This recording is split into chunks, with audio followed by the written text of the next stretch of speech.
tempted to actually full send into a position, but you've got to really think about why that team that you're fighting fell down so easily. Generally, it's because the position is bad for one reason or another. It's very constricted there. There's a little ridge around that shack. It's very, very nadeable. Lots of areas to bounce those that utility off. So if you're going to push something like that, or if you're fighting against, hang on a second. If you're fighting against them, right, you don't push that, because then you yourself get naded as well. It's very nadeable for a reason. Yeah, and that match was a perfect example of what can happen whenever you end up just catching up even more to that first place. Arena ended up getting 5 points. You can see Aurora Gaming just jump up to that second place with 81 points. What was a 1 point and 18-point gap to that second place has just now closed up to 9 points. I'm so happy to see it, because we saw throughout the entirety of today, right, there were a podium team at the very slipping, getting almost nothing done. They were in 8th position this game. Now with that chicken rocketing right at the very top here, just behind Arena with their 81 points. Literally the only team current pack leader. The thing is, they're flash in a pan, right, Niptra? We need to see more consistency, and especially not throwing games when you know you can get those wins. Yeah, it's going to be interesting to see. We have one more Erangel and then 2 Miramars as well. Aurora tend to do quite well on Miramar, typically. So we'll see how that goes. Again, yeah, they can be very hot, very cold. So it is just down to game by game what they're going to do. But we're looking at the second page here. Flash and Hora, 48 points each. They are looking tied right now, but there's quite a bit of a gap between them and 4th Thrive. So even further down the leaderboard, we're starting to see those gaps emerge. Yeah, Lace, for some of these teams here in the second page, I'm going to be keeping a close eye on them, because at one point we're going to have to start cutting them out, because that point gap is just too much. And keep in mind, going into tomorrow, that smash roll is going to be at play, and it's going to be plus 10 points of whatever first place ends up with. Yeah, and it's strange because, like, I know me and Neptura were having a look at Godlike making such well played, and then I even saw, God damn, they're strong as just a little Joe. Why don't they just kind of like go in that little map and do their thing?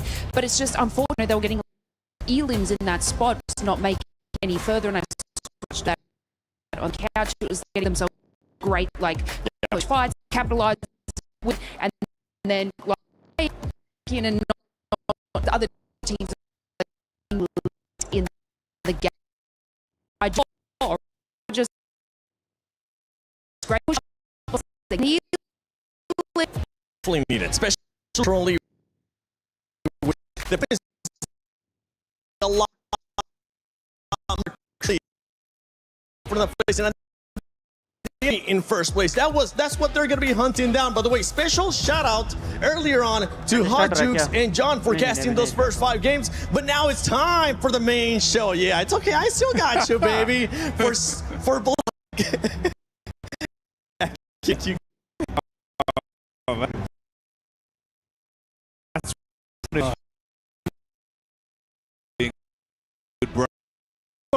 Over there, they had the I Love Max Man sign. We don't have one of those, unfortunately. We've got love for snacks right now, which is cool. We've also got OG and Godlike behind, which is always good to see too. It's unreal. It has been awesome all the way throughout the tournament, but we do have a lot of people. So we're going to get loud. We're going to get a little bit crazy with it, because I imagine, finish off the day, it's been a long day, right? We might have some mad circles to finish things off. Yeah, do you reckon? I reckon. Should we make sure there's still some good energy left in the crowd? But we could try. We could try. Then, a few today. Let's see how much energy we've got. Let's make some noise in the building! All right, that's what I wanted. Proud of you, Paris. You've been killing it here at PMWC, and we'll keep the commentary flowing as the games go on. We can lock in as we start to get towards the end of the day. It's been enticing, Blank. Some good quality PUBG Mobile coming out, but I'm excited to see if there's any more twists in the narrative. That's what we're looking for. We're looking for some twists, some turns at the end of the day, some mysteries yet unsolved. As we do get back into the thick of it, we're going to be going to Erangel one last time before we head towards our final 2 Miramars to close out this mega day of PUBG Mobile. Again, like we said, Paris has been fantastic. You guys have been fantastic. The fact that you've been with us this entire time, supporting the teams the entire time. We've heard the drums. We've heard the excitement. The drums better come back, though. I'll be sad if the drums aren't in the crowd. They're ramping, mate. They're getting ready. They're ramping. They're getting ready to go. Doing a couple of paradiddles here and there.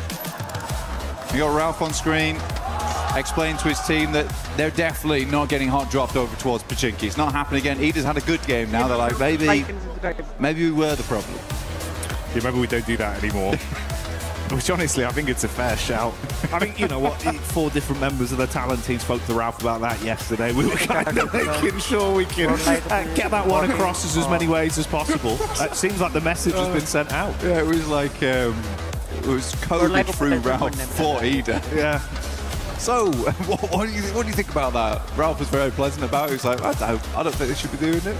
Like, We keep getting points. Yeah, they were. I mean, I think we got like 12 elims off the back of it, which is kind of sick, honestly. It's a good amount of points. We do get our plane path down from the south side all the way to the north. You see there, Eren and Scarface currently topping the leaderboard in terms of damage, which is a surprising statistic for me. They've been very, very consistent throughout. I'm glad to see Eren there. Hasn't quite beaten out Scarface just yet, but I'm glad that Scarface has been the rock so far for Ulf. He has kept that team steady throughout.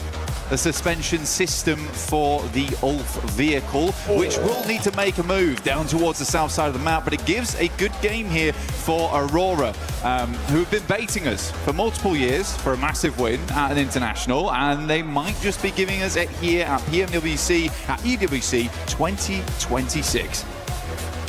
God, we keep getting these sort of circles, man. Once again, right, you hit the nail on the head. It's happened. Suvnovka, the military island in play. Like you said, maybe this is the blessing. Like perfect drop spot, perfect end game potentially for a team like Aurora, who do feel like they've kind of locked it in a bit.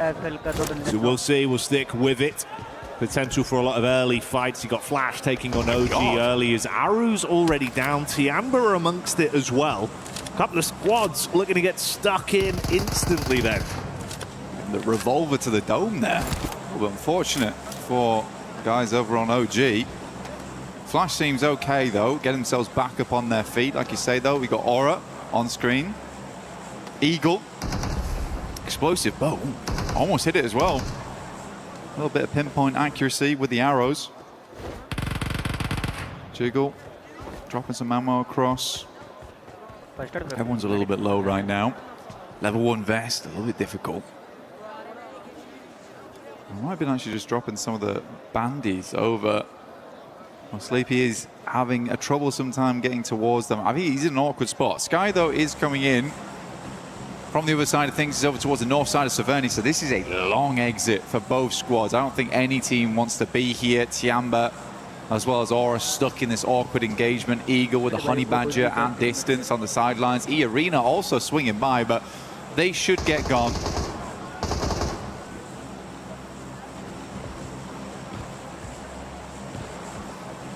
Very much an early stalemate that no one really wants to overly commit to. With that first domino to fall, it's going to be a nightmare. You want to get out of this very cleanly as well. Losing one or at worst 2 players, even if you do take down the other squad and get a full 4 points from it, this is going to be a major detriment to your run with how few games we have left today. Yeah. Well, I think the big thing though for this in particular is the plane path from the south side up towards the north, and because we had this big southern circle that is pretty much committed to Sosnovka. This is not going anywhere else. Yeah. It meant that a lot of teams dropped out early on the plane path to get looted up early. So you do have the likes of S2G, Aurora, Four Thrives, Ida, Alula, as well as Nongshim Red Force already in Sosnovka. This place is getting very busy very quickly. Tiamba moves up, but Horror's already getting themselves into a vehicle. Uzi in play, tries to get the damage across. There will be a shot from Shallow though.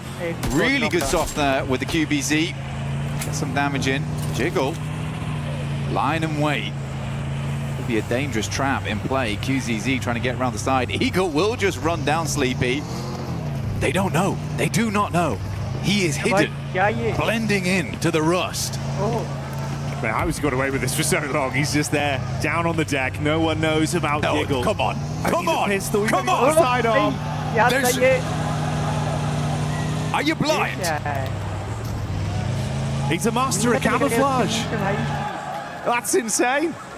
Wow, they actually leave. They actually That's go. wild. We're playing some kind of game where you go in as a small white man and you have to be painted against things.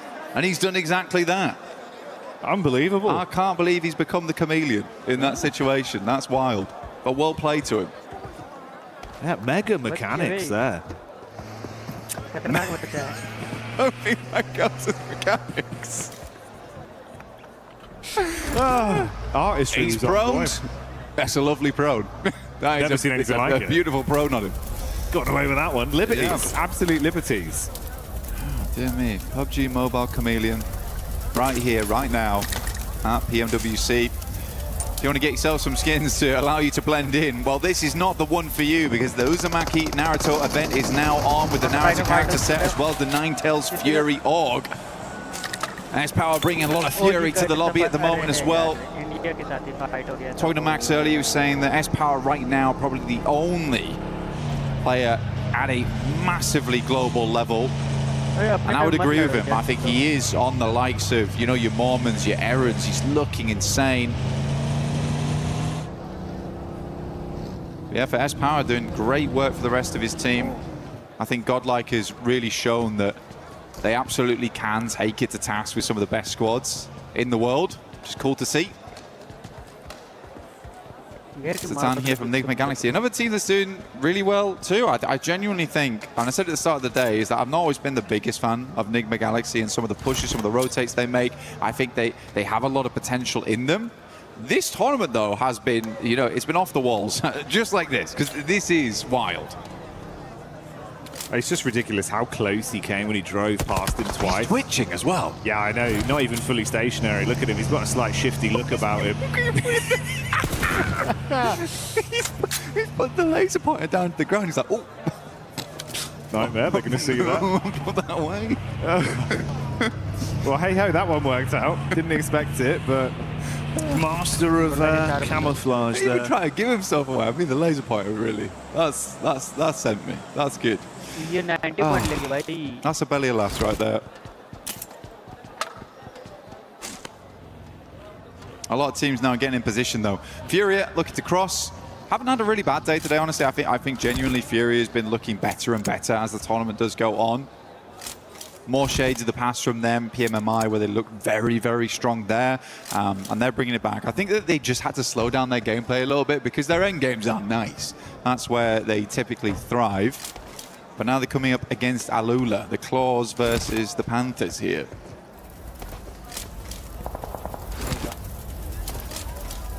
Giving us the proverbial question of which set of claws are sharper. Are they both depicting Panthers, though? Because that would be... Maybe a Jaguar. Maybe a Jaguar, yeah. Like that. Keep you guessing. You never know. Battle of the Animal Kingdom. Oh, S-Power with a nice little lift there. That's a 5-pointer. X5 on that one. A lot of airtime. It's a great multiplier. It was a great multiplier. I like that. Anyway, we get next circle. We've seen this before. You didn't hear. I don't know if you could hear that, but there was audible disappointment from the crowd. Everyone was oohing and ahhing at that one. Does head out far towards that west side. Really uncomfortable. Very, very uncomfortable. Ida's already good spot, though. The rest of the team, I would probably say to try and regroup soon, though. Nongshin Red Force has played a similar position to this in the past on this exact spot that Tizzy is currently actually located on with XZY. So I think they'll just try and secure that going forward. They might even try and take the compound that Vitality won on during this map before as well. We'll see what they do. Can't be too greedy, though, because, again, like I said earlier, it's very busy in Sosnovka at the moment. A lot of teams here. It's going to get pretty aggressive down there where things do kick off, especially with how this zone shifted, man. Cutting out a lot of that play space once again. So you're fighting around the bridge, you're fighting on the island. Like you touched on, even just a couple minutes into this game, with how close they were off the playing path, a lot of squads did already make their mass migration down and start to try and dig their heels in a little bit. You've got a few squads that are still outside in the mainland towards the blue, having a bit of a slower rotate. A lot of traffic as well on the bridge over to Sosnovka. Fury there, as we saw that establishing shot with Alula just ahead, guarding the entrance. It's then Vitality behind them, and similarly Flash behind them as well. Yeah, Fury's getting squeezed like a froob right now. It's not looking good for them. They're getting pushed down by Vitality and Flash behind that as well. So this is a awkward approach. They would like to get across, but I don't think Alula's going to let them across so easily. Igor's is far up though, so he just needs an opener. And Alula looks to be leaving. I think that's the correct decision at this time, just because the circle did push so far over towards the western side. You don't want to get left behind. E-Arena still being here is somewhat of a question mark, but if they knew they could hold out a team over towards Box Compound, sure, why not? It is quite cruel towards Tiamba, but this is the name of the game. You pick up the points where you can, and right now E-Arena's doing a good job of it. Yeah, Tourniquet there. Up on the top side of the rock face, spamming down into Aching, and will leave him wounded off the back of that. QZZ already knocked, rest of the squad following in their footsteps. This is a brutal start for Tiamba. One by one they fall. So E-Arena find them outside and dispatch them with ease there. Another 4 points on top. That's a 94-point total over the course of today's games. It's a strange one, right? Because they both started up over towards Severny, Didora, as well as Tiamba. Tiamba swings wide over towards North George. Flash does take a knock there, and probably a flush too. This is over towards the fight on the bridge side, so we'll come back to Tiamba in just a second. Axel low, Razy on bended knee. P90 in play at this early of the game as well. Good to see. Trying to run back through, but Razak just goes straight into the crosshairs, and one by one this is looking a bit more uncomfortable. Nice backstab though from Axel. Quick switch over to the shotgun through the window. Throws the first man down on the deck. Still has some firepower to play with. Zone nipping at their heels. Razy out of the running. Razak knocked. Axel looking to defend. Throws the nade deep. Thankfully for Bowles, he was able to reposition. That one isn't going to hit him just yet. Ooh, he's closing the distance though. Wants to really get in there. Oh my God! Response back from Axel's quick. And he can get the meds in as well, Blank. Vexy should just about hit this. It's close, but it's still back up again. We'll go for the res over towards Razak. This is a good recovery right now from Vitality. Sadly for them, Aura has made an incredible run down from that northern side. They are fast in position. Bozy is down. Nigma Galaxy currently holding out Ulf. Lord up on high. Ketch has no idea. Caught in the broadside. Will get taken down, but a lovely refrag coming through from Eren. Ulf likely will now play on as 3. Look worse and worse as time goes down. Lord the only to fall here, and Ulf has been very much struggling to pass on by through Nigma Galaxies. The circle in the meantime did move further down towards the south. IQ taking a tumble though. What's happened there? Yeah, this is not the dream at all. Ooh, Lord's actually trying to dismount towards the top side, so if maybe they do win out on this fight, somehow they can grab him back up. Oh, good read onto Scarface. Ralph ready for the encounter. Bullets being peppered. He gets him so dangerously low, but he's still standing. He can just tuck in behind the box now. Oh well. That would have been the operative word. Could have tucked in behind the box. Not going to happen now. Laid out by Ralph. Satan with a re-aggression as well. And this is starting to turn. That's the way Ulf go down. They started out with a bit of a recovery, but finally finished by Nigma Galaxy. Only one player cut short from the roster there. They'll carry on as a trio. Meanwhile, amidst this, we have Vitality bringing the thunder back onto Hora. It's been a while since I've been seeing Vexy on the main stage, but still got it in him, it seems. Razak does go down, and looks like Vitality might just want to be making the cross going forward. Looks for Sky. Vexy will pick him up, doing a great job here. Settling in for Federalis. Oh, wow. I mean, good job. Really, really well done here from Vexy. I mean, multiple times keeping the team awake and in play, even versus Flash earlier on. Fantastic stuff. Yeah, big step up. Brilliant individual moments there. Zone crunching in a little bit as well. Ooh, Vitality suffering casualties, it seems, with the Elim feed lighting up. That's Flash that are trying to defend the entryway over the bridge. Another headshot from Tops has shut down Vexy after the good form we saw from him, and Axel has fallen due to the damage sustained. The zone eliminates him, and Vitality finally buckle. Yeah, it's just, there wasn't a lot of boat rotates from a lot of these teams on that north side. Spent a long time looting up. I don't think they were quite prepared for how southern this circle was going to end up going and how quickly space was going to be taken out of play. But we are in a really awkward arena of the map as we head down towards the southwest side. There's a couple of compounds around here, a lot of open space going forward. Ralph moves up to the plate here, Tony K goes down first, good shots from him. Will finally fall there to a sideline, but Mormon just cannot hold on. In comes Godlike. They don't care, they're going straight past. We hear the godlike theme music start playing. They want to cash this one in as they drive past, steal elims where possible, but focus on the bigger picture, getting into the zone and starting to advance into an actual controllable position on this one. Coop's going right back towards them. They're going to pass each other. Okay. Like friendly handshake there. Felt like I was in Interstellar for a second. Yeah, Coop's looking further to pick up his teammates, but actually went back for some more. Satan, I think, is back up again. Not sure about Ralph. I think Ralph did fall down, but this has been a really good game from Ralph. I think it's not, I don't want to say rare, but he's been making some good flex outs this game. Sometimes his flex out can feel a little bit questionable. This time I was super happy with him, blasting the toe caps off of Scarface as well, who was really incredible to see. Just give it one more bullet, and that was enough. Hazaifa up on top, Godlike tried to send it. Got further and further in, but Hazaifa laying down the law. It's a great peak. Might actually be able to double down, and he certainly will. Godlike eating the bullets from the elevated peak there of 4 frags as Hazaifa starts to bring the heat to the battleground. Enigma Galaxy got back in towards the zone. This is their POV now. They actually run into Ida of all teams once more. Coop's going to be hit by the shotty. The pump takes him down. And that's the way that one goes, unraveling them. Ida eliminated. We saw Flash falling amidst all this, but Aurora getting eyes on it from so close. They were able to steal a couple points away, put Enigma Galaxy back down in the dirt. 3 Elim points on them. I still think, though, for Enigma Galaxy, what a game. What a game, honestly.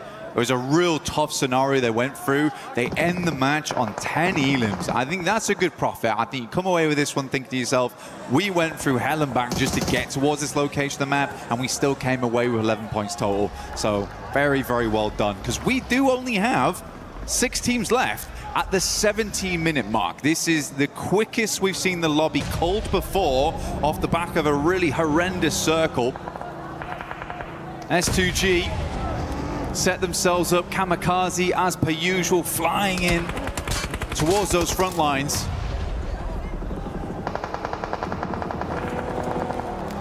S2G just cleaning house on Alula. They've gone down pretty swiftly. Ooh, Furia might actually get a bit of a read on this, though, with the forward scout we've got from Ayala in the back of the vehicle. So a lot of sight lines being opened up between our squads. Aurora's still got space to play with. In the grand scheme of things, it's been a little bit quieter on the Elim front for Nonshim, but they're still in the running of the conversation. They've had some good consistent finishes today. It's felt like it's all been coming together communication-wise when they get a good angle to play off in these games. Well, Hyunbin's basically the crowbar of South Korea right now. He's been cracking these lobbies open. He has been cracking the lobbies open. It's good to see. And I think the rest of the team rallies around that so easy. He's been very, very nice on those long sight lines. We've got to come up against Aurora, though.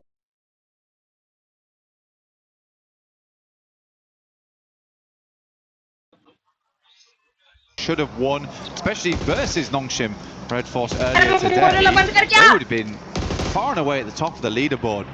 Some moments where Aurora just can't quite finish the job.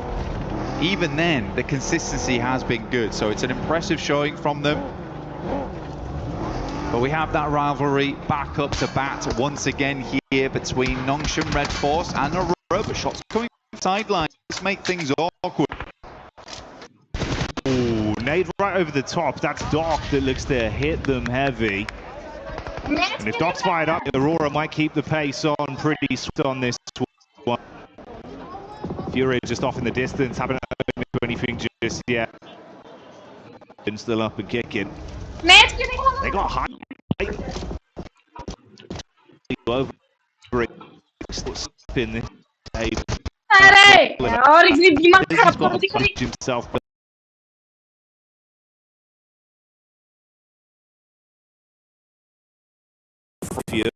least. Smokes for Tizzy being the difference between a raw face from Reefus potentially coming their way.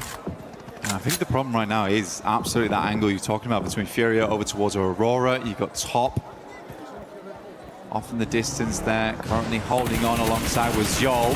They look to make the move out, but Furia had that angle on.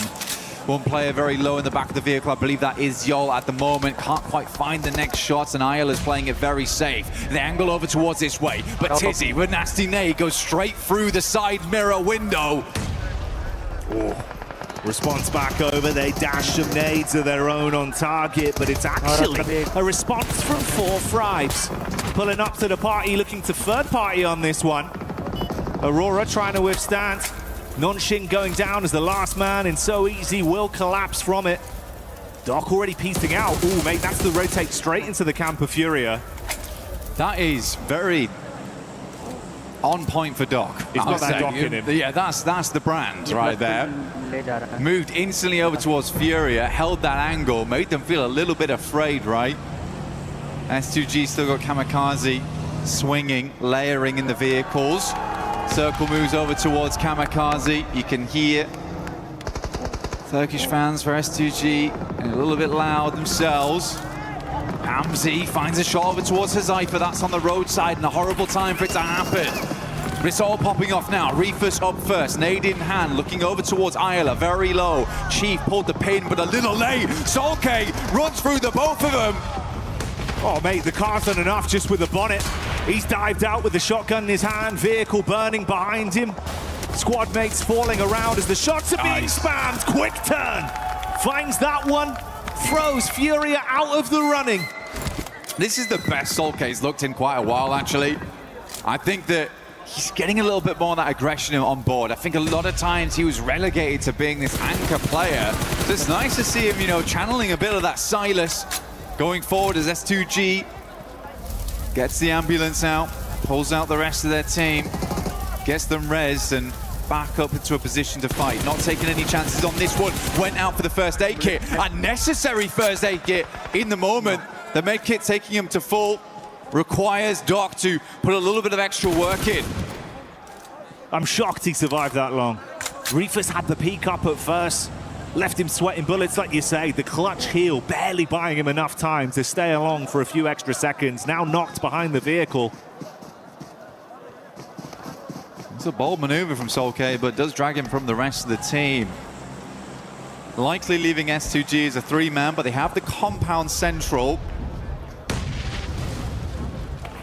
See where the next circle heads over towards. Can play off the back of that, but it's going to be Aurora. 4 Thrives, ping-ponging between one another. Taking some pot shots at S2G in the meantime. Hard confirm with the nades thrown over, so much so that Doc nearly went down from the danger close of his team. Luckily does have the meds to fix himself with no one nearby to convert from the lower HP he had.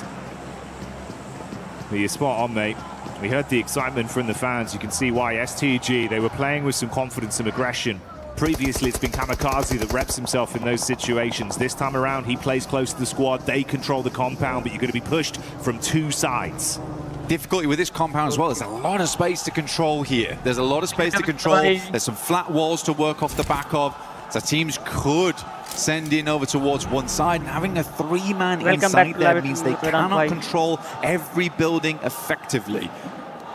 So these 2 on the side here, this is over towards the eastern edge. Sat on Aurora's angle. Possibility to move in. Oh, S2G's just got to be very quick with this, but you know as soon as someone makes a move for that compound, the other team's going to fly on in. They're likely just going to wait this out until the circle confirms this is a definite compound finish. Don't invest your eggs into one basket until you know. A few seconds out from that zone crunching, we'll see if it's going to favor S2G once again. Shifts slightly off it, Blank pulls away. It's nasty, up towards that north side. Aurora looking to get a chicken under the belt here. Would likely slingshot them up towards first on the rankings. despite what has been honestly a hairy day for them. It really has. There's been some moments where the question marks have been flung out left, right and center for this squad, but still, they've been keeping themselves looking pretty, bandaging up between the matches.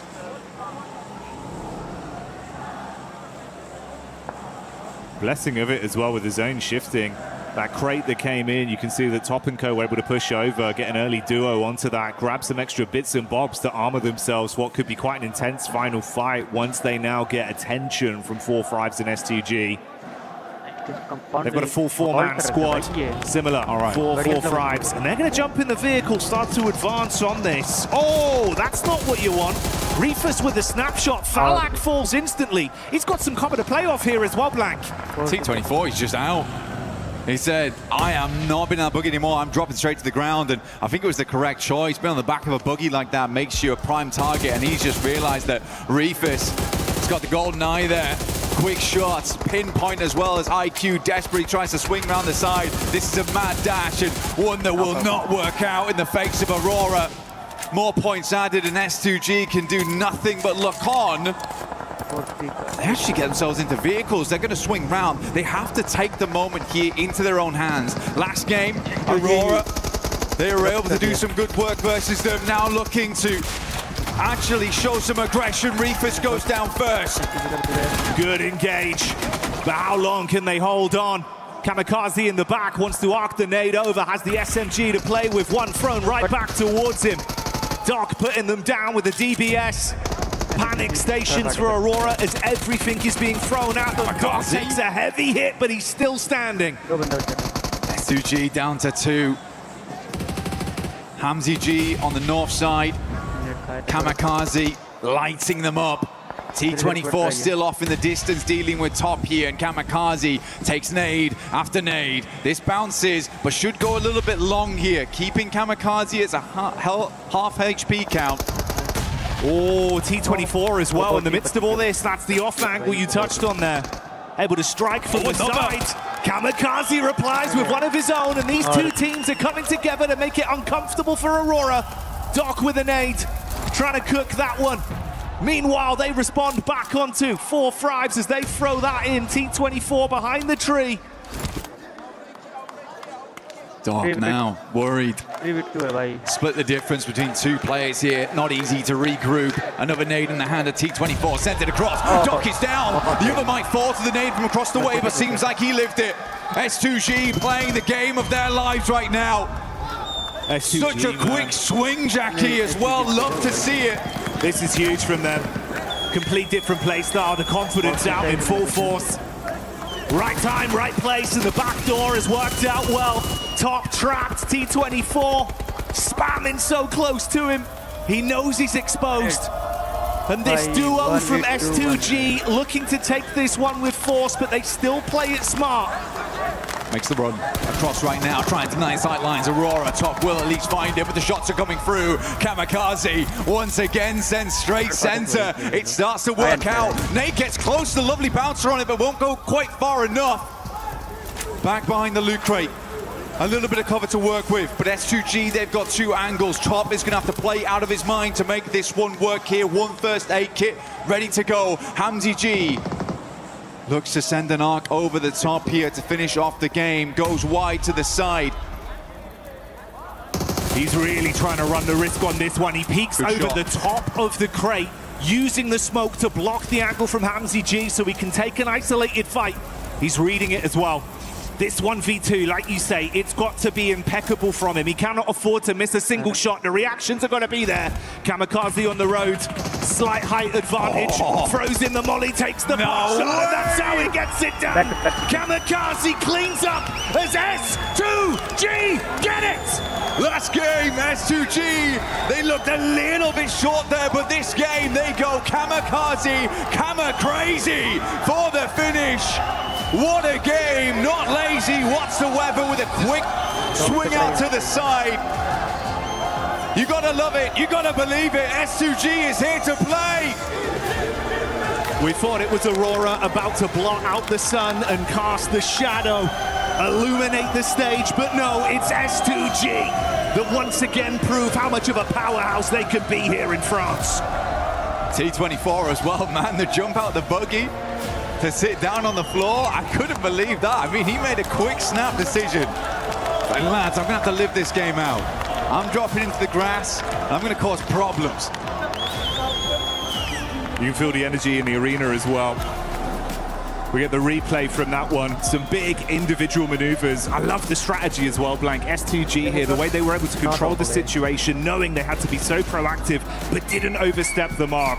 And then on the flip side for Aurora, you're playing with dice, gambling on some of these peaks, knowing realistically, it's a risk that you have to take. It's not an easy 1v2.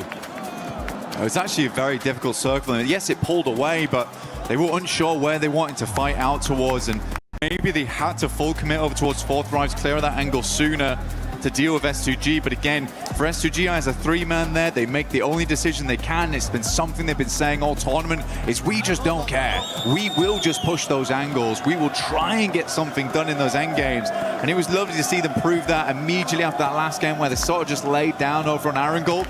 Didn't quite let that game fall into hands. This time around, they leave nothing up to chance. I think that does summarize the playstyle realistically. This point in the competition, after so many play days, so close towards the real big picture. That prize pool looming over you, you can't afford to have any doubts in your mind. Leave it to another team and your dream could be snatched away. Whereas for S2G, they've been rising to the occasion, and that oomph, that killer instinct, that's what's giving them these leg ups. Absolutely, and in the end, for S2G, this isn't even their best map, man. They live it on Miramar. This is where they usually thrive. So to have some good moments here over on Erangel is lovely to see. Again, a couple of our teams really making their mark right now. Fourth Drive still playing really well. Honestly, for them, I think even that early game where we saw Hazaifa playing the big Lions Rock, where he could just have that oversight, knew exactly what they had to do. As teams flowed in, just deny them. But we do have Kalaris over on the stage for a little hit with the players.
Kalaris here, reporter for PUBG Mobile here at PMWC, and a major problem has occurred. It seems we've let one of our commentators out in the wild here, and we've got to actually wrangle him and get him back in. So it looks like maybe a little bit of movement's going on here, actually. I don't know if they're actually going to be able to capture him. This is the problem with commentators. A lot of the times, they just go wild. They somehow get it. He's on the move. He's on the move. Okay, no, we've actually got to be able to try and find him as quickly as possible here. He seems to be hiding. I'm not exactly sure if we're going to be able to capture him. This specimen, in fact, actually has a microphone already. You can see he's dangerous. He's very dangerous. He has a microphone already. That means he's actually ripe for the commentator desk already.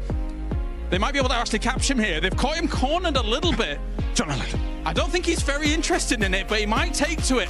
Let's see if we can place down some bait or something like that. Some bait actually might be able to work. Usually chicken dinners are the prime meal of a commentator here for PUBG Mobile. Will they be able to make it happen? This is a tense moment. John Allen?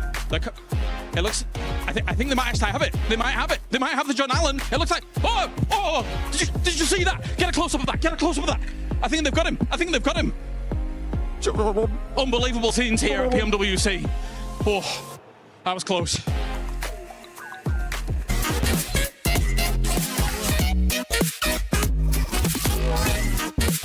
Nişan almak aldım. Dürbün. Adam vurma. Araba sürüyor. Araba sürüyor. Bagi. Araba patlatmak. Araba tarıyor. Araba sprey atmak. Konuş. Araba sprey atmak. Sprey atıyor. Oyuncu. Drive-by. Oyuncu. Araba giderken vurmak. Drive-by'da adam vurmak. Headshot. Arabada giderken drive-by headshot atmak. Canı bir. Araba iptal. Araba yok. Araba iptal. Niye araba sürüyorsun o zaman? Sen. Ben. Takım arkadaşın. Bekle. O. Düşman. Tamam ikiniz. Çatışıyorsunuz. Tamam. Fight'tasınız. Cross koyuyorsun. Cross koyuyorsun aynen. Tamam. Sen. Baitlemek. Beklemek. Ben bildim baitlemek. Araba sürüyorsun. Evet. Durdun. Benzini bitti. Benzin mi? Ben. Geç. IGL yani. Kaptan. Info. Konuşuyor. Analiz. Info almak. Analiz. Boş dolu info. Boş. Boş ev. Boş loot. Loot aramak. Nak yemek. Pusu yemek. Pusu mu? Tabak yemek. Ev boş diye gittin mi nak yedin. Yiğit abi. IDL. Harita ben. Şişko. Alan. Circle. Alan ortası. Çift attı. Çift attı. Hard çift. Hard çift be. Kaç çift? Tamam. Loot aldın. MP5K. Silah aldın. MP5K. Hafif makineli. Skoplu. 0. Thompson. Iron sight. 8x. Dürbün. 2x. Tamam dürbün. Bir şey. Beline koydu. Belinden çek. CS9. Ok, arbelet oku. E90. Uzi. E90. Vektör. Kapıyı açtım. Loot aldın. Dürbün. Skop takamıyorsun o silahı. Doğru mu? Hi, Kalaris here at PMWC, down on the stage to talk to Nongshim Red Force. Hyunbin here to talk about some of the games from today. First questions first. I want to ask you guys about the previous Erangel, not just this one. You guys pushed Furia. Talk to me about that decision and if you'd have maybe done it differently in another scenario. 일단 현배 선수 첫 번째 질문은 일단 이전 매치를 좀 가볼게요. 사실 그 전 에란겔에서 유리한 고지를 좀 먹고 있었는데 아래에 있던 퓨리아를 이제 잡으려다가 좀 판이 좀 아쉽게 돌아갔거든요. 그래서 퓨리아 때 좀 어떤 콜이 나왔는지, 퓨리아를 밀러갈 때 어떤 콜이 나왔는지, 그리고 만약에 그 판을 좀 다시 하게 된다면 좀 어떤 콜을 내렸을지 좀 그걸 묻고 싶네요. 일단은 저희가 오른쪽에 한 팀 더 있는 거 알았어갖고 좀 한 팀 교전하면 한 팀 무조건 올 거라는 거 알고 저희 팀원이 1평을 둘을 입혔어갖고 가갖고 잡은 게 일단 맞는 플레이를 한 것 같습니다. Yeah, I mean, we already knew like if we're going to push Furia, then the other party would come. So we tried to push it as fast as possible. But I think if we, I think we'll end up in retrospect, I think we should have just let him just use that one big place, and then just we can hold on to our spaces and would much use it wiser. Okay, so let's talk about the Rondo game, because that Rondo was amazing from Nongshim Red Force. So talk to me about any potential threats that you had to consider whilst playing out that game, as well as the end where you were able to pull off an amazing victory. 이제 론도에서는 사실 정말 키를 쓸어 담으시면서 또 치킨까지 가져가셨는데 그때 좀 어떤 마음가짐으로 플레이를 하셨는지, 그리고 뭐 부담감이나 압박감 같은 건 없으셨는지 궁금합니다.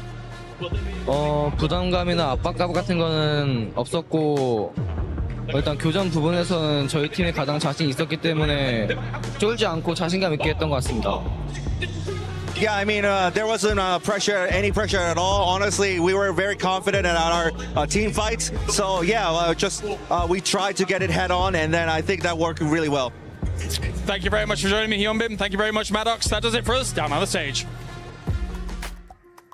Thank you, Kalaris, for that interview. A marathon of a day that we're having here, as 6 matches have already been played, and S2G has been able to go now back-to-back with those chicken dinners. We still have 2 more matches to go here, but honestly, S2G, this bounce back Niptura out of them.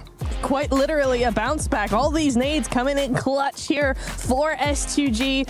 Very, very good sign for them. They're climbing up those ranks. That should put them theoretically in that first place, but we'll wait for the overalls to confirm that. But it's looking very, very good for them. With just 2 more Miramars to go, S2G, they are a Miramar team. It looks like, hey, maybe we'll have another. Oh, we already do. Well, no, that's the match ranking. No, that's the match ranking. Whoa, Calm down. hold up. I'll give you a chance before or after this to do some prediction. But yeah, S2G putting up those 19 points. Aurora Gaming though, I can probably end up guaranteeing it that after this match, when we do end up seeing the overall, they'll probably end up being in first place, Max. They go from 8th position, then of course they get that huge game earlier on their angle. They gave themselves 2nd place, and now maybe the jump into number 1, which maybe it's the most Aurora thing we have seen, right? Yes, it is the most Aurora thing, and you know what's also Aurora thing to do? After that, dropping down to like outside of top 5. Maybe Wow. I'm just saying they've done it before. They could do it again here. But no, overall, some of these plays are interesting. But I want you and me, Niptro, to break down what happened here, because you and me, we're talking about some of the finishing moments here. But this 4 Thrives push, in particular to the western side, I feel like could have been executed way better on the Pakistani end of things. Listen, I was on the edge of my seat screaming at the television because I was like, okay, guys, they just need to hold. They just need to hold. They go up around onto a third-party position. They're playing this very, very well. The zone just goes complete opposite, and they're like, absolutely not. You're not getting this win. I'm like, okay, this is tough, right? But they could still make this work. And then they just do nothing with it. They wait far too long. The indecision is right back where we started. And to top it all off, rather than making a very decisive play and just full sending it, they stop really, really short, slow down, allow Top and the rest of Aurora just go all over it and go, no, you're not coming over here. What were you even thinking for Thrives? And honestly, I have to say the same thing. I mean, really, you hit the nail on the head right there, which is they slowed down. And that was the big mistake. At that point, just capitalize, commit. Even if you get eliminated, I'll respect you a lot more for at least trying to go the entire way, because if you do so, you get rid on the western side. I think it was Doc and possibly Top at that point, which get rid of those 2 players. Guess what? You got a decent dip to work around.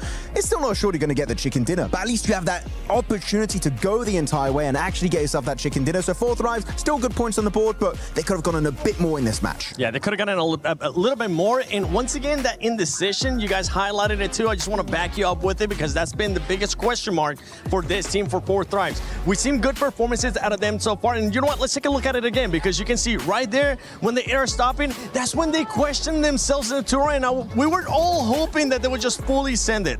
And you know what's crazy is T24 actually got a solid finish. He tried his best from that position. If they had just gone a little bit further, kept 2, maybe 3 players up in that position, Top would have had a real run for his money. As it was, T24 was making it very hard for Top to even survive as far as he did. So, yeah, I think it's such a wasted opportunity from them just by slowing down the middle of the field like that. It's far too open, and Aurora of all teams is going to be all over that. It's still a team that feels like they're getting their bearings, especially here in day 2. We've seen a great performance though, and a great switch too from 4 Thrives, from what we saw yesterday to what we're seeing now. More players are performing. It's not just Balak. Now we have also seen IQ earlier in the day as well. I want to see some of the other players being able to stand up as Aurora Gaming jumps up to that first place. E-Arena goes down to that 2nd. And what happens when you go back-to-back chicken dinners? That's right, you jump up that leaderboard and you end up in 3rd place. We're seeing what they did in their group stage. Literally the same thing, right? Just coming back is just Ida staying at the bottom. Otherwise, S2G are making it happen for themselves. 11-8. E-Arena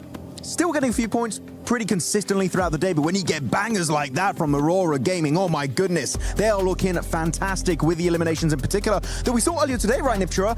Placement points were fine, but the eliminations, they were a little bit lackluster in some of those matches. Man, they're putting up big number after big number after absolutely big number.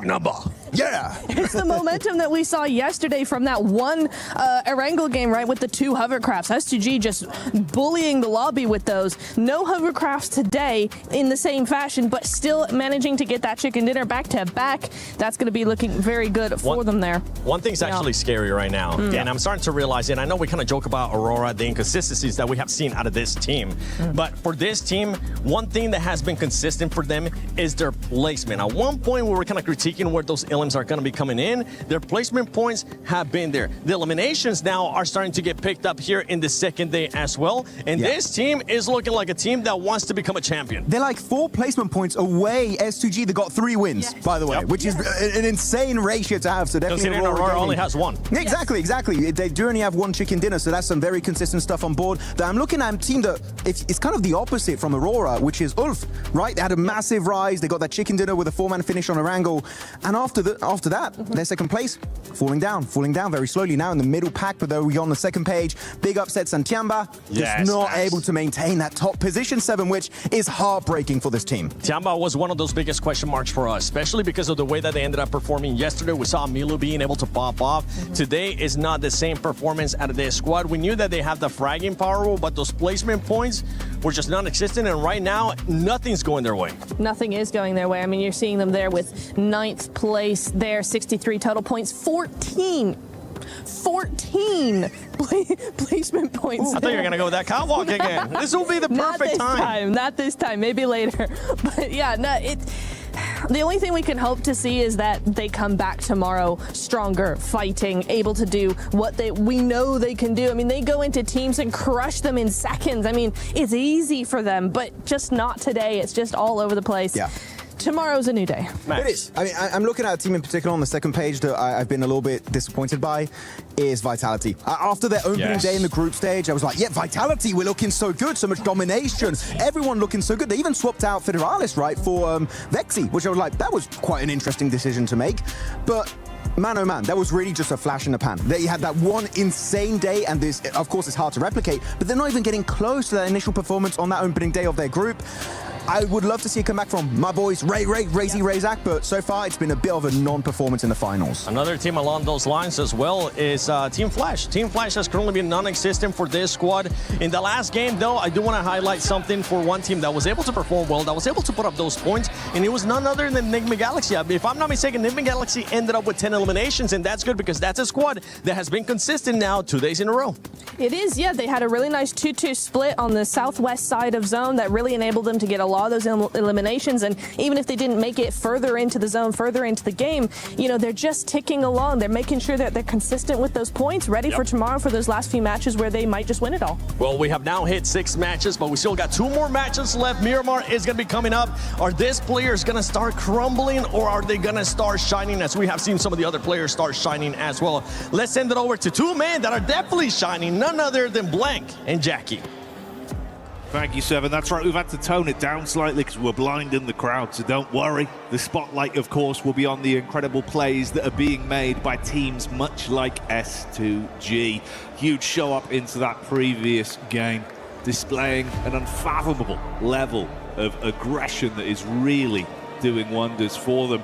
But this lobby doesn't get any easier, Blank. We've got a ton of talent here. It's been ramping throughout the whole competition. We're coming close now to the end of day 2 of finals. And this is where I feel like if another squad's going to step up and try and challenge, it'd be right here when we change the scenery and move into Miramar. Heading over towards the dusty desert, and you're right. On this scenery change, teams will need to paint a very different picture on the leaderboards. We're getting closer to setting that boundary for tomorrow for Smash ruling. Potentially a team's able to pick it up very early tomorrow. But the amount of chicken dinners that S2G's got, I mean, it's very much a possibility for them to make that happen. They've been very consistent so far. Loving how aggro Kamikaze's been too. We get a very, very northern start here over on the northwest side down towards Truck Stop. So a little bit more inaccessible down towards that south side. We're looking at Los Leones, Mr. Vaic, Macera. So more of these positions on that north side need to be taken up, like La Cobreria, even water treatment potentially for Armada, El Azahar. Is he Nongshim Red Force? I always found this drop spot kind of odd. when they were choosing them. But Nongshim Red Force has like ruins. They take ruins all the way on the northwest side, and they just play that out. It's so out of the way, but with this plane path, they get out super early and get this trash drop started almost immediately.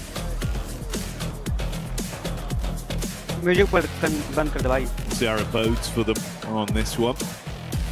Some other big plays that were coming out, you know, not realistically into the late game there in terms of placement, but for the raw elims and handling themselves under pressure, you've got to give that shout out over to Enigma Galaxy. That was very nice to see, right? A lot of early carnage, uncomfortable situations with how they were fighting, but they looked good in the clutch, having to pull out points where they could. Ended that one with, what, 10 elims? Yeah, it was 10 elims, 11 points total, because they got towards that top 8 side of things, which is, I think, genuinely a really, really good result for Enigma Galaxy. I think when you have those types of games, you've got to go for a massive salvage. Now, we start over on the northwest side of the map in terms of dropping those players off. We're moving hard down towards that southeast side. Got a lot of water involved. We've got the rocky outcrops, the mountainside down towards Puerto Paraíso on that western edge. So, should be a fun circle to play around with. We could end up back in Los Leones as we did earlier in the tournament. 34 point or Always fun to have an urban finish. It's very hectic. But yeah, I think if we look at the leaderboard right now, it's very comfortable on the staging, right? We drop off slowly. It's very much an even stairway to the top, where a 20-point game can be a big difference maker. For Enigma Galaxy, they get a 20-point match. Suddenly they're tied with Aurora, who have currently managed to settle themselves in first. The first team to break the 3-digit mark as well and hit the century here in the finals.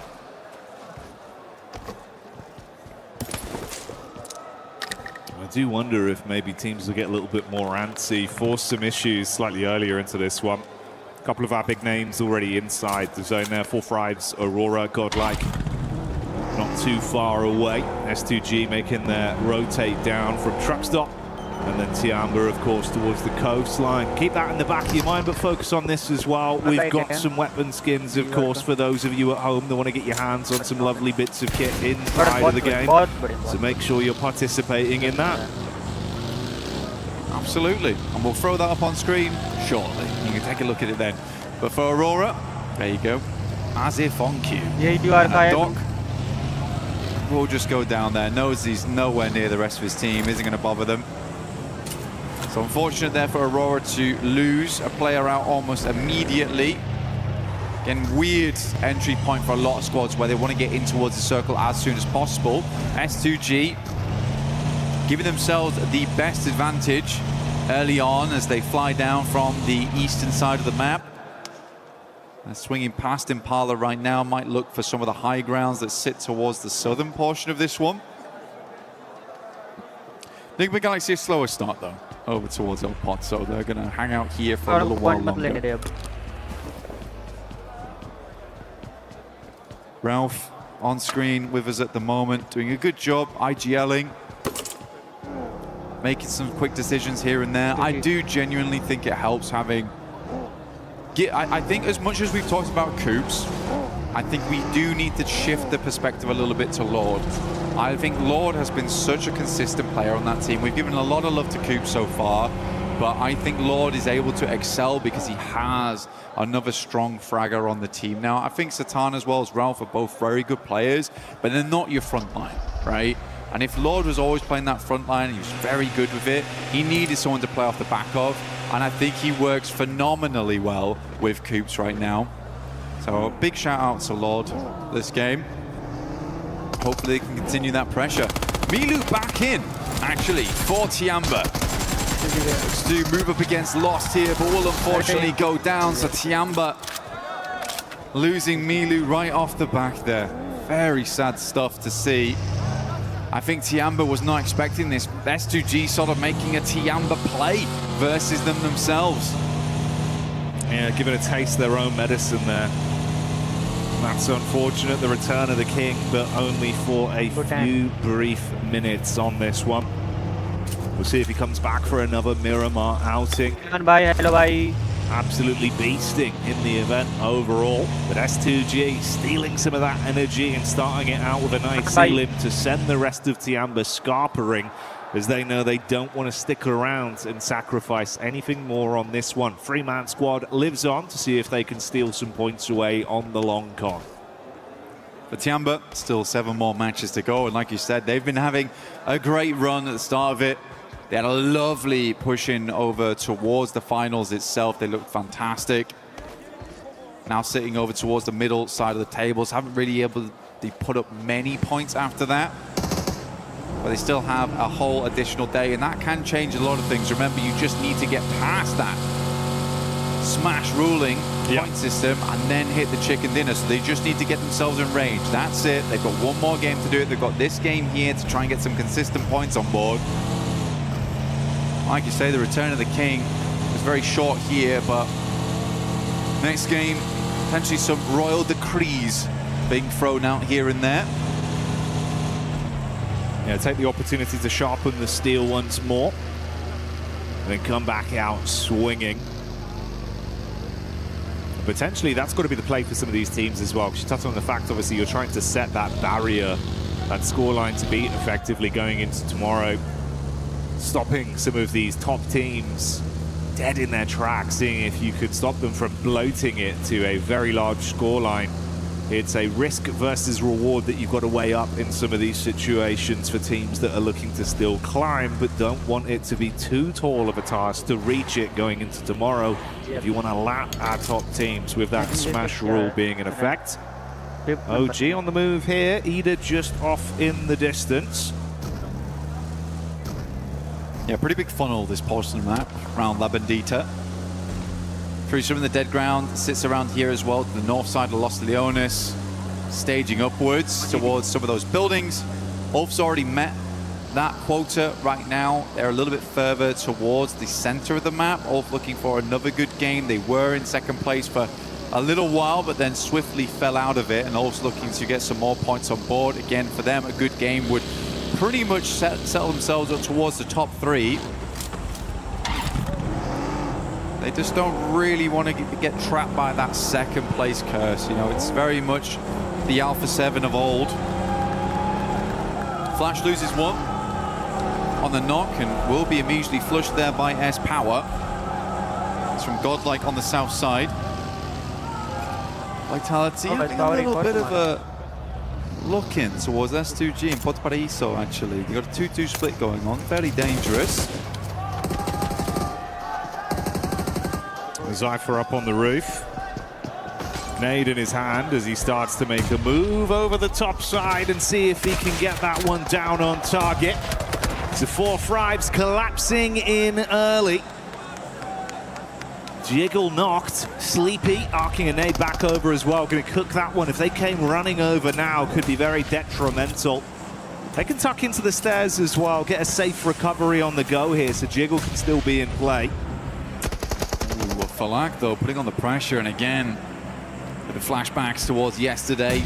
4 Thrives up against Aura. No Fear able to clutch it out towards the end. IQ, though, finds Sky, and No Fear is nowhere nearby. Starting to fly on in, but I think it might be too little too late here. T24 did hit the floor. For the rest of 4 Thrives, holding on fairly decently. A tanky, though, from the sidelines on OG. Literally, as soon as T24 got picked up, hit the deck straight again. Floating around just on the periphery. The Vultures circling these 2 teams right now. Ooh, up close inside of the compound, though, it's Sleepy that looks to clothesline them in the close quarters combat. Few shots fired over. Good assist from No Fear with the SMG as Falak gets lit up. They go in from both sides. The stereo piece. Nice. It's a brilliant clear. Oh, punishing 4 Fribes 1 by 1. You can't believe it. For 4 Thrives, it's almost a dreamlike experience versus Sleepy. Deja vu once again. There's No Fear, drops to the plate, but OG, they come in to pick up the pieces. And that's 4 Thrives down. No Fear taking some shots once again, but Sleepy is out, and OG with a fantastic third party onto it. Oh dear me, for 4 Thrives, the horror experience continues. Yeah, those weren't scare actors, Blank. Coming in with real weaponry on that one. The worst event I'd ever paid for. Yeah, you would not enjoy that. Yeah. OG certainly That's a real chainsaw. They had a great time, mate. Cut through them. It's like a bad magician. Slice you in half, but hey, you're not going back together. They steal those points, keep on dreaming through this one before Thrives and Aura out early on our opener of Miramar today. Checking with some other teams though. Aurora very, very slow to the circle itself. They're coming from that western side past Chumacera. Likely will hit a traffic jam though with the boundaries in place. A lot of teams trying to sidle their way through the northwest edge of Los Leones down towards the southeast.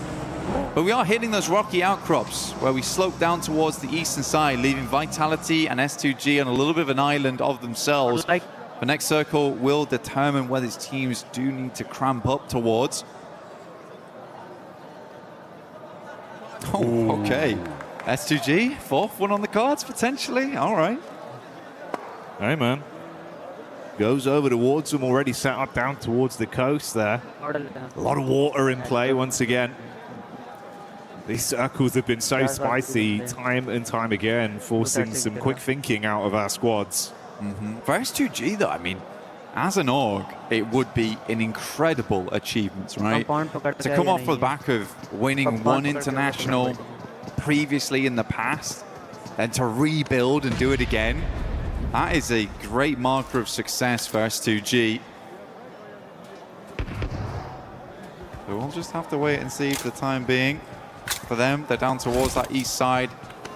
Very limited information of what's happening over towards the west here, as it does slope upwards.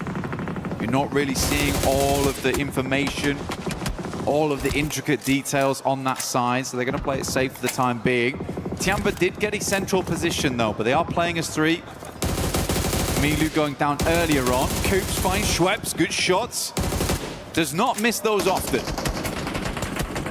Ooh, a couple claps back over. Off-angle peek there, getting a few on target. You can see it's a wide spread with the setup from Nigma Galaxy.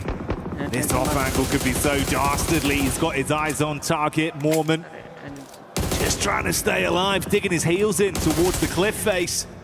Ralph looking to get those final confirmations off. Tony K low on health as well. Two smokes dropped. Tucking in while Schweppes is finally confirmed. That was the knock we saw from Coops earlier into this one. Joker does fight back. They know about the angle from Ralph, but you are so pinned in, so many positions to be aware of, and they can take shots from all sides. This is the only problem with sometimes Ralph's flex outs, is that he really does just bait his teammates sometimes. It has worked out quite a bit today, but this is the problem that arises. Lord does go down for it. I think in the straight fight, they might have done a lot better there having nades, because Ralph's also got all the nades. He's got 5. Like, those would have been lovely. He placed over towards this side, up against the players. Hoops sends one in. It's a good amount of damage. Knocks one over towards Turney K. Luckily, Mormon was able to dash down the hillside, avoid a lot of that shrapnel. Still took a hell of a beating. Going on for a little while here as well, and starting to drain some of the more offensive utility that's being thrown out. Obviously, they're tucked in just on the rock face here with the map geometry, making it uncomfortable to fight with bullets. They have to nade onto it. I think that was the last nade for Coops, now thrown in. Satan is somewhat closing the gap, but he's being peppered back as well, and they now know. Bro, Ralph, just come over. It's 2 players. Let's hit the 3v2 and just win this fight. Oh, it's going on for so long. Finally, at least one more confirmation as we will see Turney K buckle. How on earth, though, if they'd just been given this free fight with no assist? Mate, this could end terribly for both squads at this rate. I mean, Joker's still off in the distance there as well, and Ralph finally gets in the car. This has been a strange one. It's been a very strange one, and it almost feels like very reminiscent of Nigma Galaxy of old. A little bit too comfortable with these odd splits here and there, and Ralph goes down. After that explosive opener, you thought they had them banged to rights, but E-Arena, one by one, have punished back against Nigma Galaxy, and with that last nade from Mormon hitting Coops, they thought it was all over.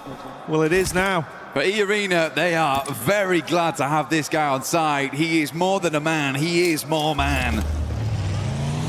Here in play, still kicking strong there at the top of the leaderboards, 98 points, but you'd hope lesson learned there for Nigma Galaxy.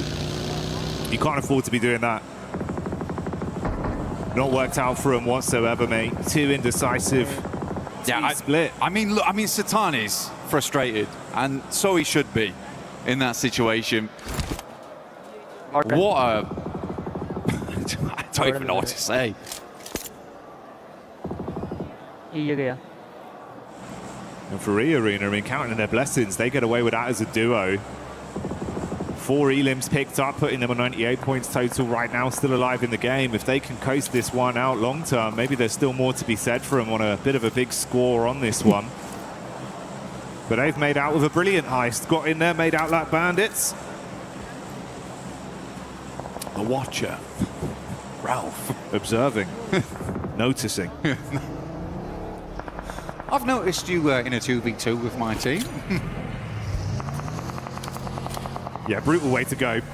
Hey-ho, is what it is. OG back on a move onto bigger and brighter things. Let's see what they can do. Acop, quick shots. That's Chief getting spearheaded straight through, and the vehicle going to confirm him. Silence up close with a nade in his hands.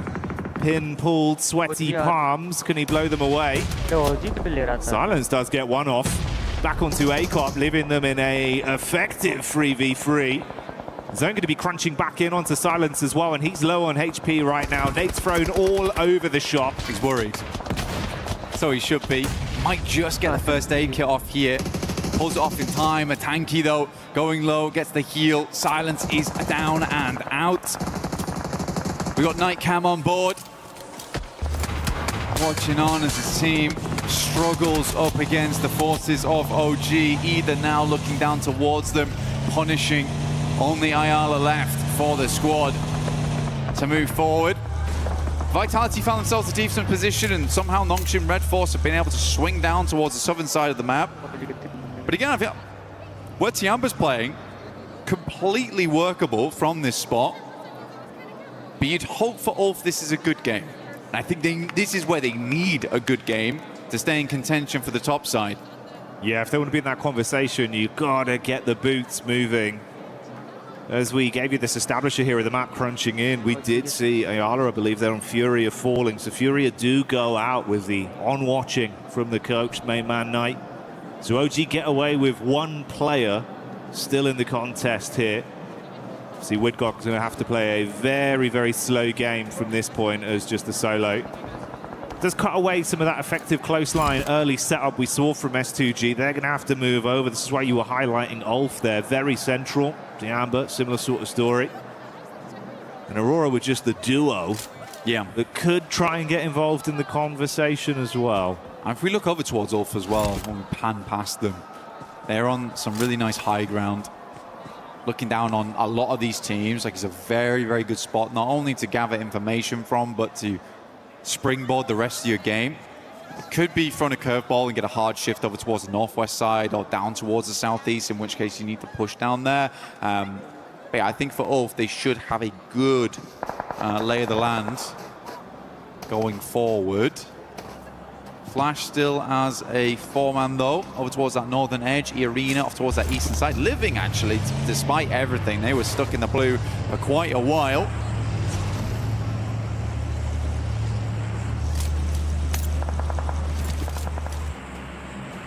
You know what, man? Maybe there's a chance as well. We start to get some big booms coming out of the squad like Godlike. Man like S-Power, supply crate come down near them. He's a bit of a cheeky chappy. He's got that good energy about him. If they can get armed, he does, yeah. Potentially get a good bit of a shift on this one as well that favors them positionally. I think they'd be a team to show back up. This is the kind of environment they can certainly deal some damage.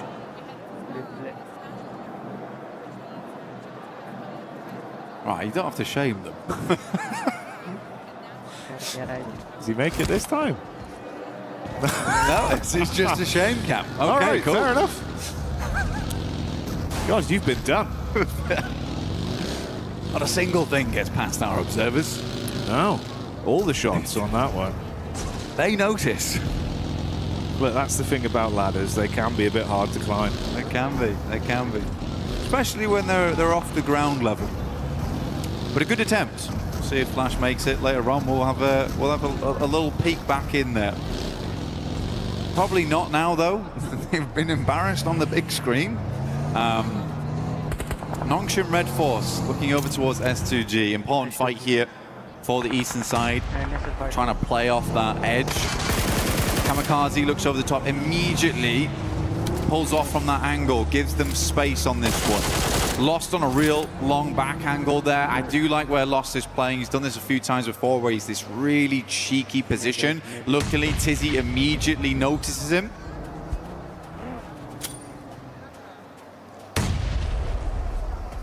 Thing is, this being a bit more of a downhill battle as well, STG just casting the nades towards them. It does give them a little bit more oomph on those bad boys, try to get them on target.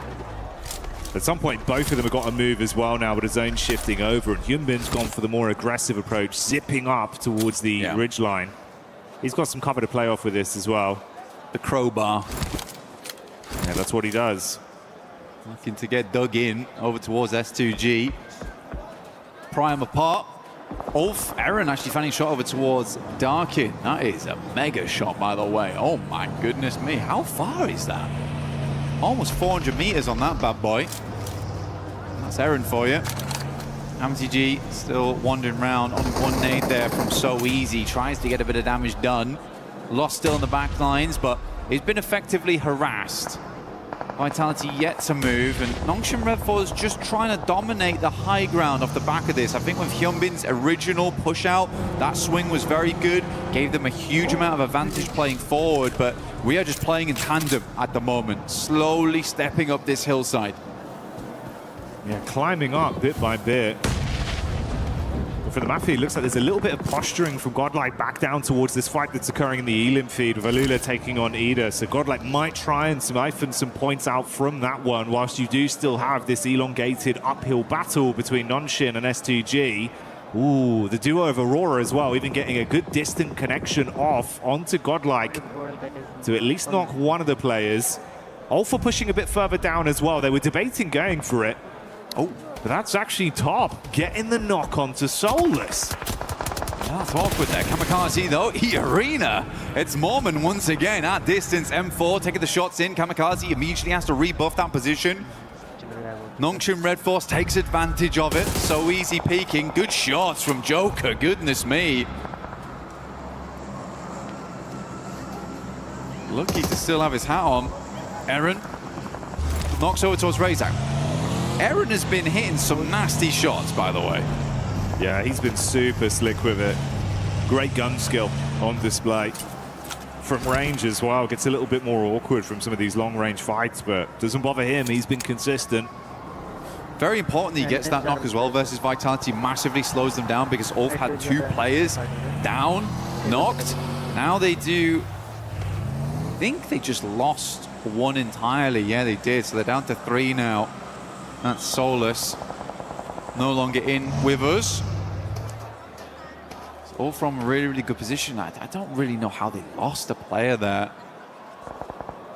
And it's hard to deny those sight lines in this area of the map. There's a lot of little defilades, random bits of environmental objects that are going to keep you alive. Skinny trees. Aurora's living it large. Honestly, has 2 players. I think that's what I'm most surprised by, but Top has been having a really, really good day today. I think he's currently topping the damage meters, well, hey, with Reefus playing alongside him up there. Ooh, well, Zone moves in, still has actually a bit of favor towards Aurora with the position they were set up in, but this battle between Ulf and Vitality has been going on. Meanwhile, amongst it, S2G start to crash onto Tianba. The drum starting to beat. Just outside the doorway, shots into the back line. Heels being pulled out as QZZ tops himself back up. Hamzik's so low as well, you're going to be caught on a wrap. Wow, somehow gets past the door. Oh, mate. Bullets bouncing by him, giving him a short back and side with a haircut, but he's still alive. Nades into the long building. QZZ lucky there. Almost went upstairs as the nade came through. Joker will finally go down. I mean, E-Arena was certainly making some enemies, stinging away at some of the players around the map there. But for Tiamba, they've got a love for this longhouse, and holding on to it is the name of the game. Sadly, no Milo here to make those 1v4s happen. Only 2 players from S2G, so not looking like another chicken dinner going forward. Desperate to take this longhouse off of them though and hold out all the teams coming in from the northeast. Molly goes down, forces Hamzy G into the homestead. Yeah, they got the read though, they know the info. Heard the thunderfooting of the footsteps as he plays close on the stairs. Meanwhile, Vitality continuing to put pressure onto Godlike, holding the back line. Ulf stealing away some of the points as well as Razy will get hit heavy. Razak down as well, calling for backup from Axel that's got about 1 point of health left. And that's Nonshin Red Force that are lighting him up with So Easy coming in. Only Vexy left then. Scary scenes for Vitality. Nades being cooked out from Scarface and dash back down onto Nonshin Red Force. Still waiting, lying, prepared to strike for the S2G side, close towards Tiamba's compound. 4 different fights occurring here. Yeah, this is pretty madness. Over on this side of the map, Nongshim Red Force looks to finish off the final player there from Vitality as they swing down. Leaves So Easy on Overwatch towards Ulf. Flash stepping up to the plate. Unbeknownst to them, this is a 5-man team inside the building. We're lost. Hamzy G and Tiamba underneath.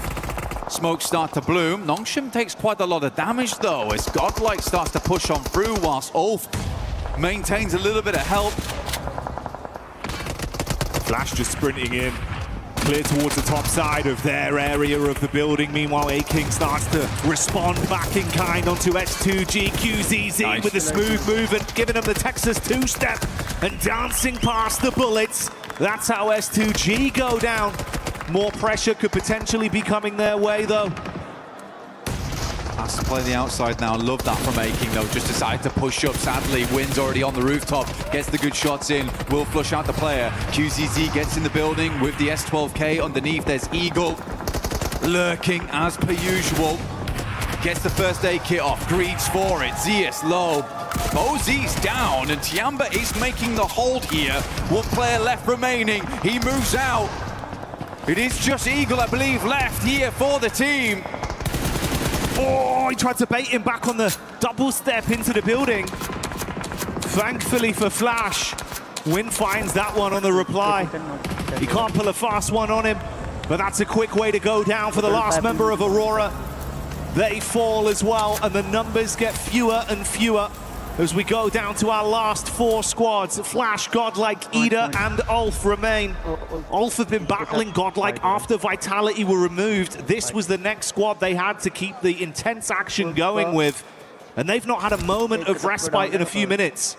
I mean, Godlike's playing a split right now. They've got Salme over on the western side, keeping tabs over towards Ida, trying not let them push, whilst Admino and S-Power essentially bully Ulf.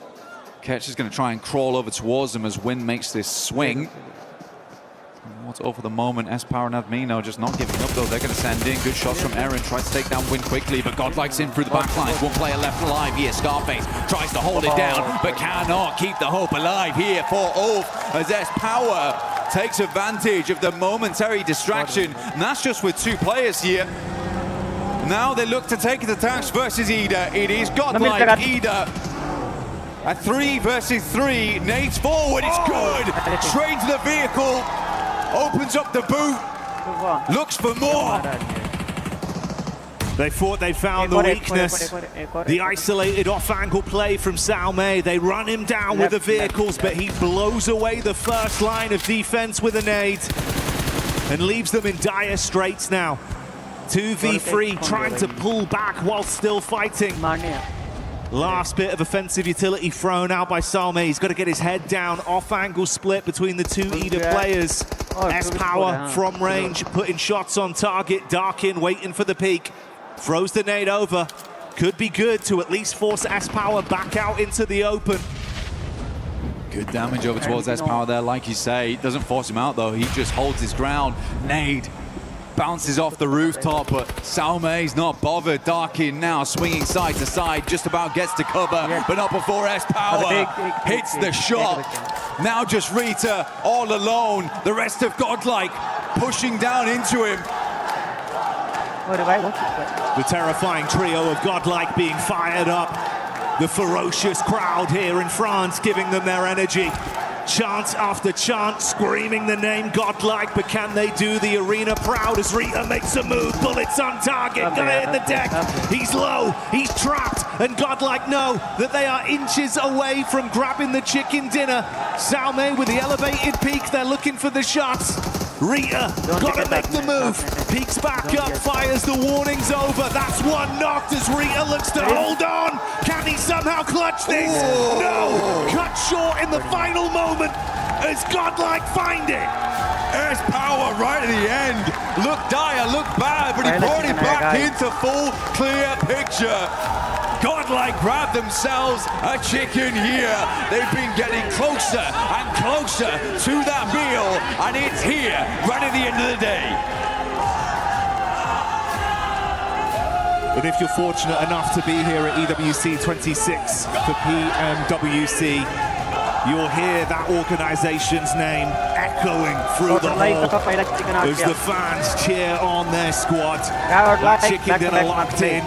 A clutch play at the end denied, and Godlike securing the dinner to give themselves a fighting chance, setting their sights at climbing up the rankings. Again, for them, I think today and yesterday, it's just been a case of slowly but surely understanding every different scenario, how they want to play it out. But they have, like I said, just inched ever closer towards that victory. It's a nice set of adaptations coming through from this team. It was clear at the start they had a little bit of a slow burn to them. But fire's definitely starting to roar a little bit now here for Godlike, and a good ending over on Miramar. What was quite a difficult circle to play. Yeah, played it to the best of their ability as well, right? So many back-to-back fights where they were just thrown into the blender. Yeah. And no one got any time. They just crept out every time. Yeah, that's the crazy thing. Is like so many of those teams could have been in a position to keep this one going, but you just never had any respite. They were running low on ammo, using up all their meds. You barely scrape through one fight, next team's right in behind you. Intense, like, you know, 5 to 7 minutes there of action. This S-Power guy, though. Oh, he's giving it. He's bossing it. He is giving it. And they love him. He is giving it. I mean, to be honest with you, I think I was more... As much as S-Power is kind of ruling the lobby at the moment, it was cool to see Salme play that out. I think Salme has some really good off angles for the team, and he's a reliable player. It's quite rare to find that in a team where you can just rely on that one guy to do his job, picture perfect, and not go down in the meantime, because they were fighting 2 different fights at the same time.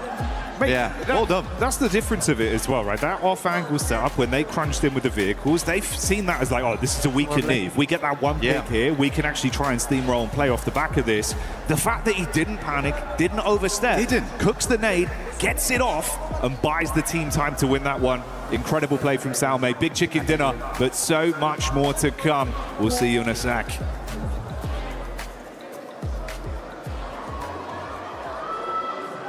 Welcome back to PMWC at PWC 26. My name is SNWG. I'm joined by Maxman and also Snowix, a professional player for PUBG Mobile Esports. Snowix, what are you doing here? You know, I'm chilling around. I'm sitting at the booth of PUBG Mobile for the collaboration of Spider-Man and Naruto, and I'm enjoying the time with fun and watching the match. Oh, he's getting to play some Brain Rot Royale as well. Yeah, it's definitely a very fun booth, but I want to ask you, you're watching the game, Snowix. Who is your team that you're predicting to be the champions here at this event? At the start, I predicted E-Arena and Nigma, but the way Nigma and S2G playing right now are really amazing, and I guess it's going to be between one of these two. If you had to pick one, I'm being complicated, sorry. Come on now. Nigma, because they're my ex-teammates. Yeah, that's fair. You know what? Nigma Galaxy looking kind of good. They are looking kind of good, especially with the numbers that they've been able to put up. What team has surprised you here in day 2? S2G, definitely. Those back-to-backs? Yeah, 3 chicken today, no? 2? Yeah, they play very well. Yeah, very impressive. Do you have a question for you, though? Of course, position here in this tournament, Hustler Crew, took it away from you. I want to know, can you make us any promises as to what you might deliver in the full season of this year? We're going to give our best, and the goal is going to be to reach all global final. Hell yeah, I love to see it. Let's go. Okay, we'll be waiting for you at PMGO Season 2 in Pakistan and also PMGC in Turkey. Thank you so much for joining us. Noes, Maxman, SMWG, back to PMWC at EWC 26.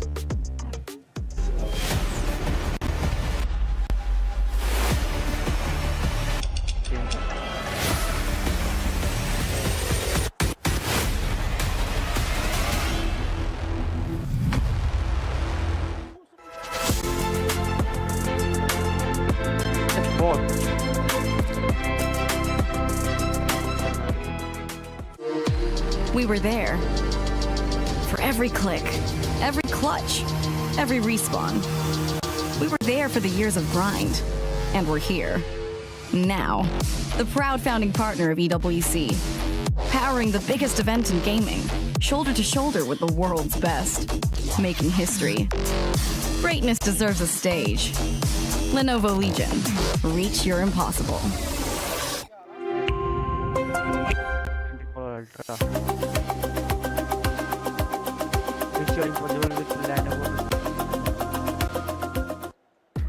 Out of all the questions we have had from Godlike, we finally got the answer.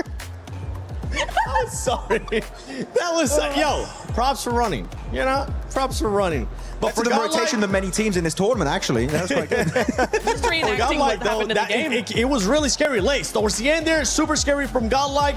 I thought that we were about to joke. Sorry. It was scary. Thought you meant scary from Netura in that rotation. But look, absolutely impeccable. It was a little bit scary, but of course we believe in the clutch ability from S Power and the way that they were able to fully swing on Nongshim, right? And then you think, oh, okay, Ulf might come and contend that. No, they're going to absolutely obliterate them too, putting themselves in that nice position. Obviously, they had such great support as well, but to have that front line and to be able to come from that rotation that they did and to calculate, I mean, it is tough because you don't know what other teams are going to be doing, but to calculate that sort of swing on the southern side, heck yeah. Heck yeah, indeed. And for Godlike, a team that definitely needs the points, this puts them in contention, Max. If they get another win or if they have a strong finish here, they could end up challenging for that top 5. Yeah, it's definitely a possibility right now. But I love in particular this game when you're looking at Godlike, they just put down the hammer and said, this is our position on the western side, forcing teams not ready to crash onto them, but forcing teams to avoid the fight, right? Especially in Ida, forcing them to go for a wider northern rotation. Al Ula eventually just crashing and completely failing in their attempt to actually get control of that western side. This is a very impressive Godlike we saw this game. Yes. We don't see it very often, but this is, in terms of oppression in tournament, this is one of their best games so far. It is. And the thing, Natura, is that this team, just to remind everybody, it is their first international event, first international finals for all these players. And they're being able to put up the numbers. Hey! And boy, that makes me happy seeing S Power. Not only the great hair, the great gameplay from him, but you could kind of see the inexperience there towards the end of the match. And that's one thing that I'm kind of happy they're going through this and they're gaining this experience, because next time they're going to be ready, they're going to be more prepared, and they will be able to just finish off that match a lot easier. No, absolutely. They will be able to finish the next win they get, because I doubt this is their last. They will be able to finish it off much better, just with a bigger bang. I totally agree. I think overall they did play that final fight very, very well. They held off when they needed to. They were aggressive when they needed to. They didn't go full aggro without enough information onto Ida because they didn't know where they were. Very, very well played. That's a mature style of gameplay, but they just did take it a little too far in those final moments. They almost got 1v3 there because they didn't wait. They didn't push when they should have. I mean, this third party, by the way, over to the eastern side, what a great push up. The timing of Godlike was literally on point. There's no way Ulf can even fight back. They're just cornered. They were getting rid of one player of Flash just to make sure they get the extra elimination and placement point. And then Some hits that. Of course, it was not like a top speed vehicle coming in his way, but still Some, his utility is some of the best I've seen from this team so far. Of course, Rita, I was believing this might be the Ida win, but S Power put down the hammer and make sure they got that chicken dinner. Never doubting S Power, especially with the way that he has been able to put up numbers. We're looking at the top damage dealer so far. Godlike up there, obviously, with that performance that they have. But we got to talk about some of the other players, because Ida has continued on a strong performance here, bouncing back from those hot drops yesterday. And it's not just those hot drops that they stopped doing. They actually been fragging out. They've been moving up that leaderboard. Another team that has been able to put up good points, especially in this last match, has been Ulf Esports.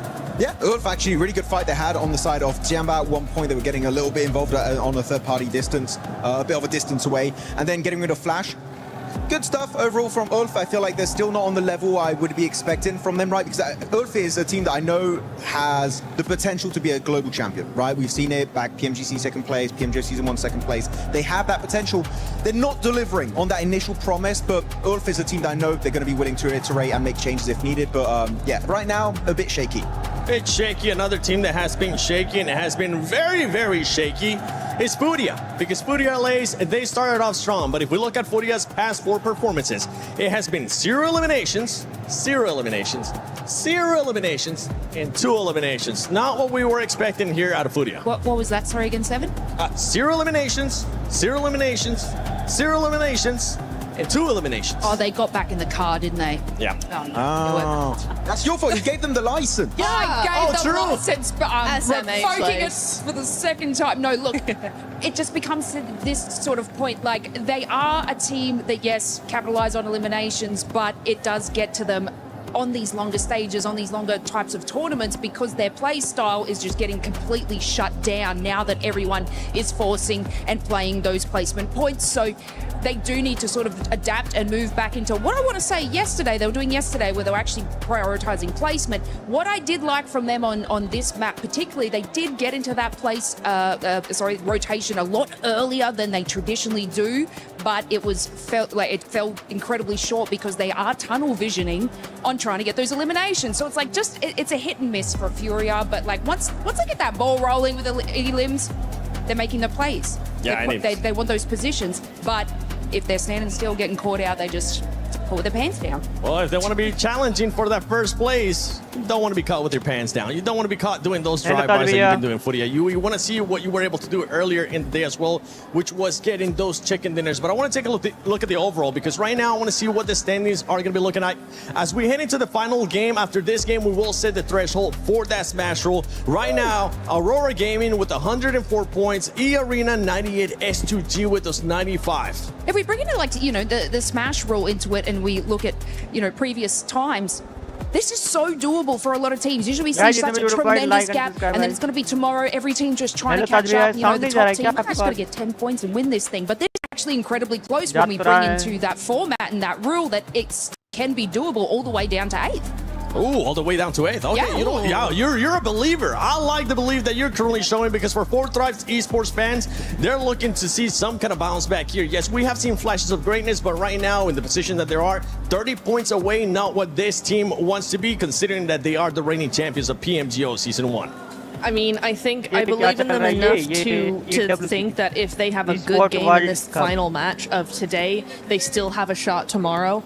But it's looking worse and worse for them. Yeah. So it is, I think it really does come down to this final match. If they can get a 15-20 point game out of this last Miramar, then they should be okay. I'm going to have to say for 4 Thrives, they're looking like day 2 of finals of PMGO Season 1. No. They're looking very... I'm not even going to say they're consistently not getting points, if I have to be brutally honest. So, not loving what's happening, very indecisive, which is the biggest issue of 4 Thrives is themselves, right? Their mindset, hesitant, not trusting themselves. Though, second page, one team I want to highlight that we barely talked about throughout the entirety of these finals, guys. Horror Esports, really not being brought up in the conversation very often. And I know we have a lot of horror fans right behind us, right? And they're supporting them, but really there's no reason to cheer for them because they've been pretty much non-existent these finals. I don't know what to say, because we saw them have some pretty good runs yesterday. Started today, they were also looking fairly strong. They had a couple of top 5 finishes, if I'm not mistaken. But now we're starting to see this team do not a whole lot of anything. And I don't know if that's because the teams around them are starting to really pick apart some of these slower paced teams. I really do believe that the teams at the top of the leaderboard are much faster, much snappier. I use that word a lot, but it's the correct word. It's really descriptive for what we're seeing here is these teams are always on the mark, always going forward, always making a move at the right time. And the teams on the second half of the leaderboard, Horror included, I just think they're acting a little bit slow. They're making those decisions a little further behind than all the rest of them. They're getting left behind in the zone. At the beginning of the day, though, we saw Hora being aggressive. We saw them just going for those spikes too. But right now, that might be what's hurting them. I mean, actually, yeah, Hora had one good game earlier today, right? It was a podium. But the reason why I'm not super impressed, right, is that was literally right next to where they usually drop. They didn't drop there that game on La Cobreria. But it is, I call it Hora Mountain.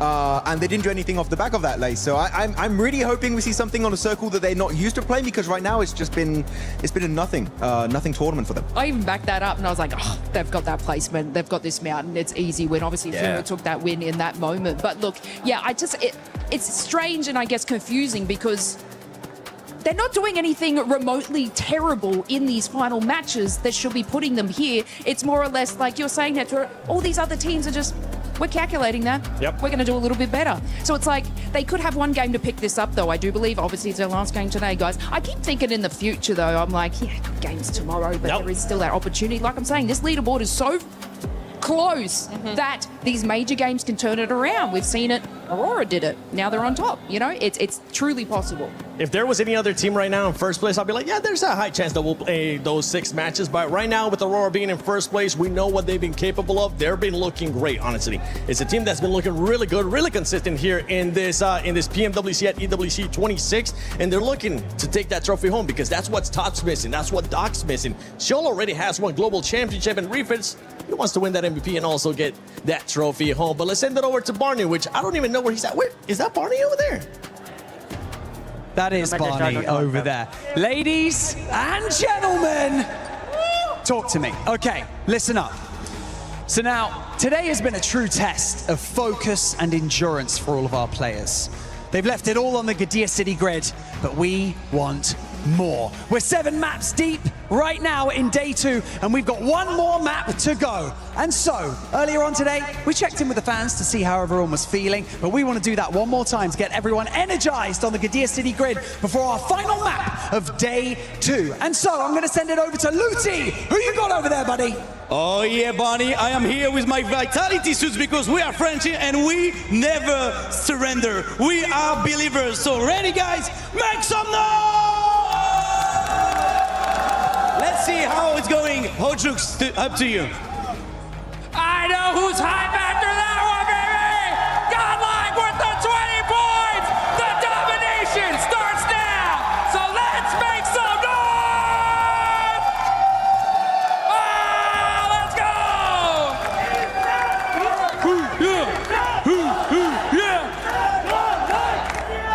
Good to see the excitement from all the fans. Different nations, different representations of our organizations that are bringing the heat here in Paris. But you know what, France? Together, I'm sure we can blow the roof off this building. Let's hear it one last time. Let's absolutely go ballistic! Last game of the day. Let's get into it. Miramar on the cards. We're going to set our smash ruling going forward right now. Teams looking very, very good. Ida getting deeper and deeper into these matches. They're looking energized and good to go. Godlike also with a 20-point start last game. I think that's just the beginning of something great to come here on Miramar. Smash ruling will be in effect from tomorrow, but this is where we lay down that line in the sand, the literal sand here on Miramar. Teams looking very contemplative, where they want to hit up, where they want to go next. Milu back in the game for his last ride here on Miramar before we get into tomorrow. Good to see him back again, though. Hopefully having a little bit longer in this game, Jackie. Hey, you'd hope so, man. It's good to have him back. Incredible talent, unbelievable mechanics. And this could be the reset, right? Little bit more time, he's back in. He's got his fingers on the sticks once more. You deploy him into the lobby once again. And if there was a chance for Tiamba to start to assert some of that dominance that we know they're very capable of, hey man, go big, last game. Bring it on home, start to rise up the rankings a little bit, being a nice position to try and leapfrog tomorrow. It could still very much happen. Southern side playing path, a little bit difficult to deal with. Some of these teams getting up towards that northern edge, at least on that eastern side, but Pod Paraíso, Impala very much in play there. Good to go. Chumacera open for the teams to move down towards. Aurora getting out nice and early around that position. Top with the 4,970 damage, but Aaron and Scarface still doing an incredible amount of work here, despite where right now Ulf is on the rankings. That last match just generally wasn't that bad either. I mean, 81 points now. They're getting closer and closer to the top of the tables.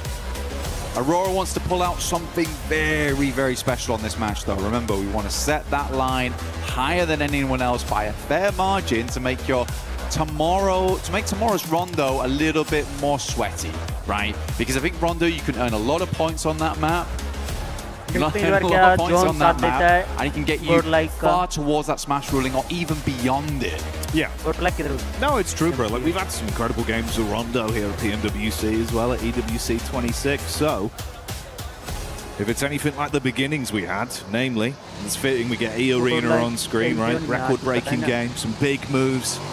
The stadium finish. You see that? Oh, no, bro. They're styling already. They jumped off the top of the building straight to the back of the bike. Okay. Love to see it. You do. But yeah, you're right. I think we'd love to see some of that level of, you know, sheer world-class gameplay, sort of championship mentality happening right then as we get into tomorrow for that first game to give you that leapfrog, that setup. But we'll find out how it goes. For those of you at home as well, don't forget to participate in the event yourself with the lucky spin and draw to get some of those beautiful skins to commemorate what has been a very wonderful year here at PMWC. It feels like a rising tide has brought all ships up, Blank. The skill level, some of the plays we've seen, the 1v4s that it feels like this year we've had drastically many compared to what we'd had in prior years. It's been a lot of showmanship, a lot of excitement. And Paris has been killing it as well. So it's been super exciting.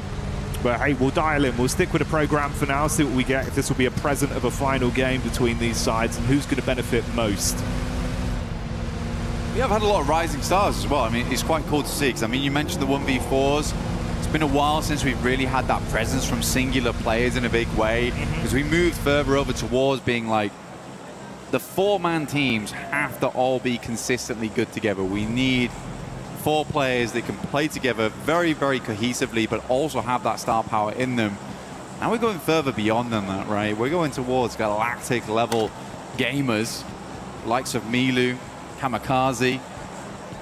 It's awesome to see. It really, really is. Feels like we're getting some of those superstar players where, like you say, man, superstars. It can make the difference, right? Bigger than just the normal stuff. Exactly. Yeah. Larger in stature or potentially gravitational pull. Yeah. I suppose that's true in Milu's case, right? He does just seem to absorb everyone in the lobby. They come near him. Yep. You're gone. He's a beast. We did move over towards that western side on the circle, though, so that opens up a decent start here from Aurora, moving in from Chumacera early on.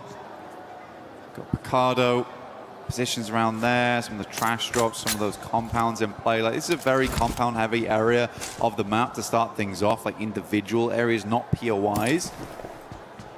That does always make for a fun endgame.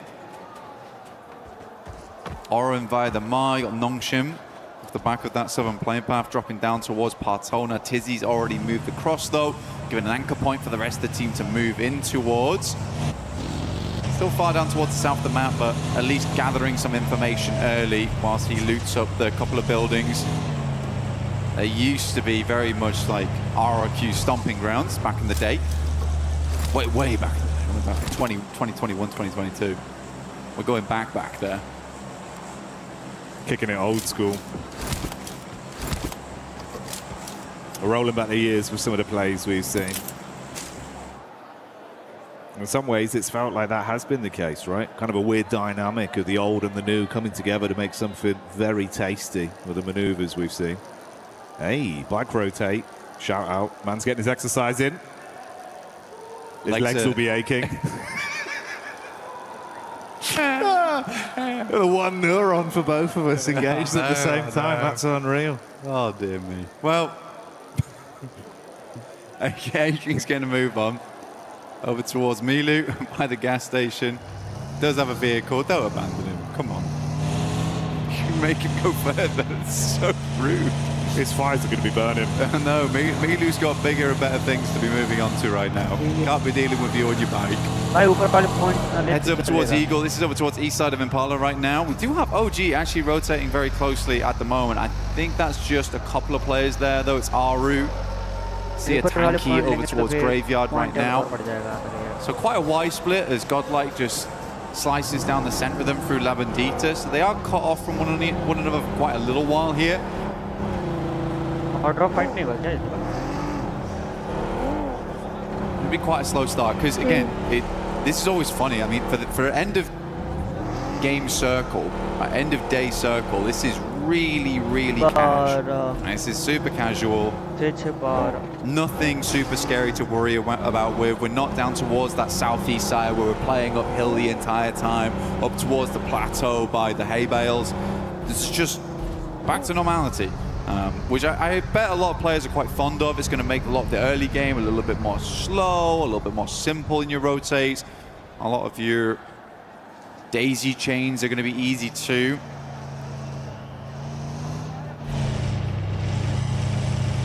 Yeah, very cash money for these teams indeed right now. Casual, not cash. Could be both, mate. Casual cash money. Yeah, casual cash money. At the end of the day, you know, you get yourself up towards that top side, potentially secure yourself. Yeah, huge point cash leads. money. Yeah, exactly. I mean, the lion's share of $3 million here on the line it is insane. I mean, it's life-changing money. Oh yeah.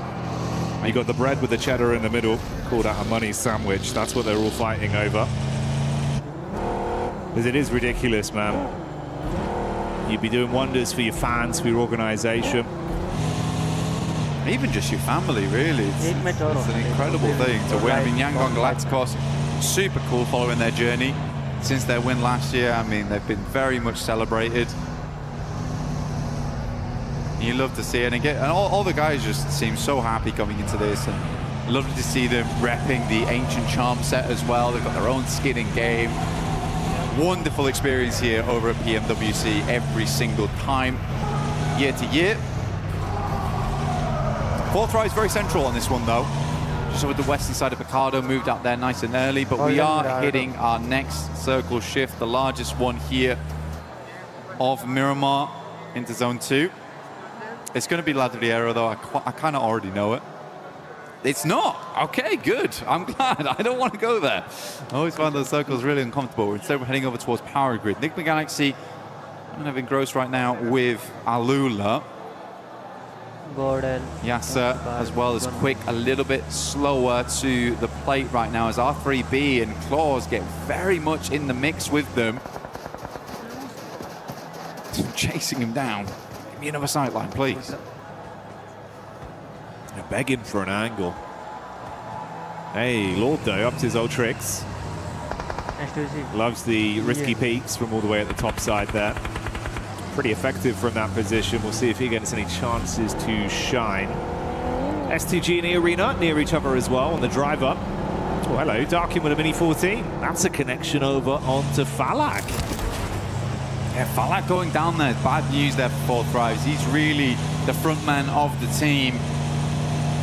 Brings a lot of confidence to the rest of the squad when he's still in play. Should be able to get the res on this one. That it was from Eder, I believe, and they are in front of them. So this is more a case of a step back type of deal rather than the full-on commit. But both Turkish teams, you've got S2G and Ulf making a pretty big send here. I think Ulf understands that they want to go a little bit further in this match.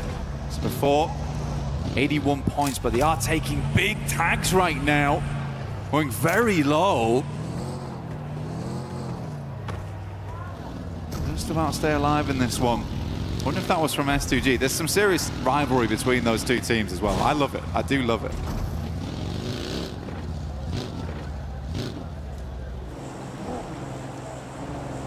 Feels like even over the course of this one event, we've had so many narratives of like little rivalries that have been popping up.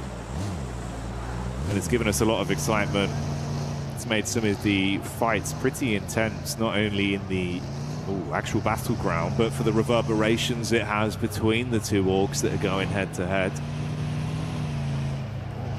Left a lot of room for some cool stories to appear. Aurora on the move here, bumping around, doing the suspension in, but they won't care. Always switch vehicles if you need to. I thought it was quite interesting for Aurora because starting Chumacera, I think it's quite a straight shot up towards that north side, but they were a little bit slower to the circle, so maybe playing a little bit more comfortable on the edge here, or they just wanted to get as looted as possible, understanding that there is quite a lot of dead space in this zone. And they wanted to know that when it comes down to it, they have the utility, they've got the resources and the supplies to make it through to the end, and they weren't going to be mega late by any means because they were starting in Chumacera. Enigma Galaxy do finally find that angle.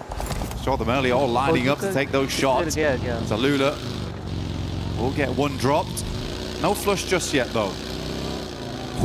Yeah, this is a difficult one. We do move over towards that northwest side. We've got the field in play. We've got the almost Death Valley that sits between Monte Nuevo moving up. Furia actually has a good spot here. I think Ayala already picked up a nice compound, and likely the rest of the team will be flitting back over towards him. Oh no, they're greeting it. They're going doubles. I don't know how I feel about that.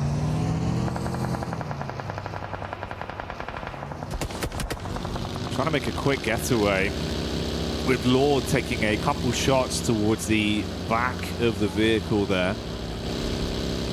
Few stray bullets to connect, but he's still on the move, so won't be dropped out of the car by Hora. And they're just going to keep forging a path forwards. Amidst all this, you also have OG. That's Orangutan getting lit up with the crosshairs of Ida being able to spot them out and somewhat punish them, keeping them outside of the zone on their rotation up and over, with Ulf close by as well.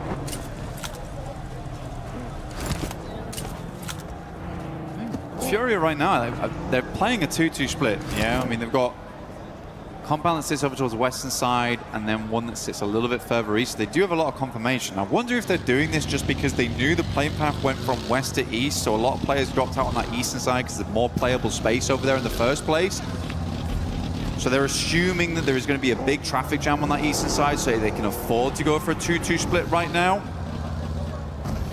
I would expect them to regroup on the next one, but this does give them opportunities and options going forward.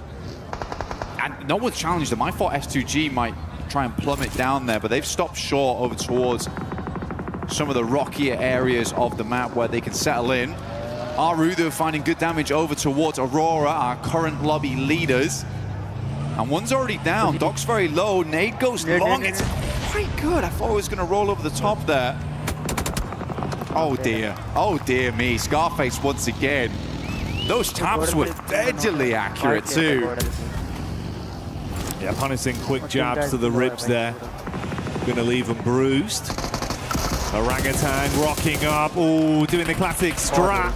Ain't got time to stop. Cruising through one by one. Aurora eating the shrapnel, and that's Orangutan taking the heat straight to Aurora. So 104 points is where their day of big earners ends. I love that from Orangutan, honestly. There's been so many times where they have had struggles on these roll-ups where they'll just roll through and try and get the drive-bys. There they just stop short. AKOP gets out and just hits the shots immediately, then they can move on because they need to get further in. So big hats off there to Orangutan. Shots from behind there from Ulf, but they're moving directly into occupied territory with 4 Thrives. Hazaifa's down the backlines there though.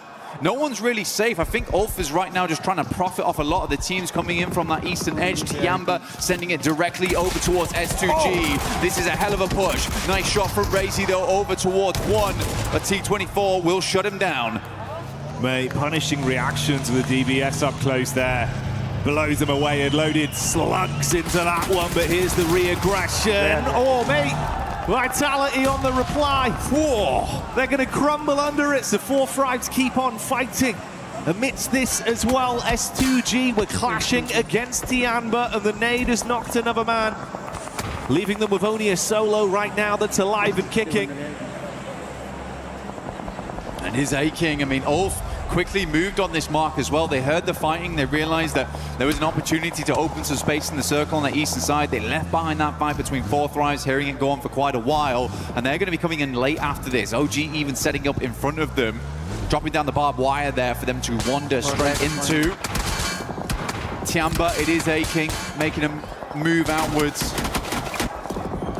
Understanding today the peloton won't be moving much further for Tiamba. Try and get some placement points to finish things off. Yongshin Red Force playing down towards that south side. In the meantime, E-Arena took the eastern compound after that shift, and Furia regrouped over towards the western side. So happened as expected. But Furia does get the better off angle because of that, so well done. Ida as well. With Emre there getting line of sight back over. It's IQ that suffers from this one. Damn, well done again. Yeah, bro. Ida started off, will finish it. So 4 Thrives removed from the equation here. 7th place, 77 points at the end of the day for them. OG were close by to all this as well. They pulled back when they saw weakened 4 Thrives, didn't overcommit, but they're still amongst basically a bit of a rough sandwich with Ulf and Ida potentially pushing down. Jiggle eaten by the blue as well on Hora's late rotate. That's not ideal. What's happened there then? I don't know, bud. It's an interesting turn of events for Aura. They love that position, but doesn't seem like it loves it. It loves them right now. Sadly. Aura's going to move down, try and swing over towards OG. And CG, what a shot over towards Lord on Nigma Galaxy. Sleepy will find OG on that one, and Ulf might want to push a little bit further in, clear out even more space over towards this eastern side. AKOP just trying to swing on down, will immediately get shut down for that. That was a bold maneuver. The rest of Aura moving up. Last player alive is Aru, and he is down and out. 2 very quick pumps there from the shotty in their face, and that's going to finish them. Looked a little bit scary from Sky when he was left behind, but the off-angle peak did wonders. Hamzik's still going, by the way. The Garant going crazy. Mate, sniper with a hell of a scope right now. Yeah.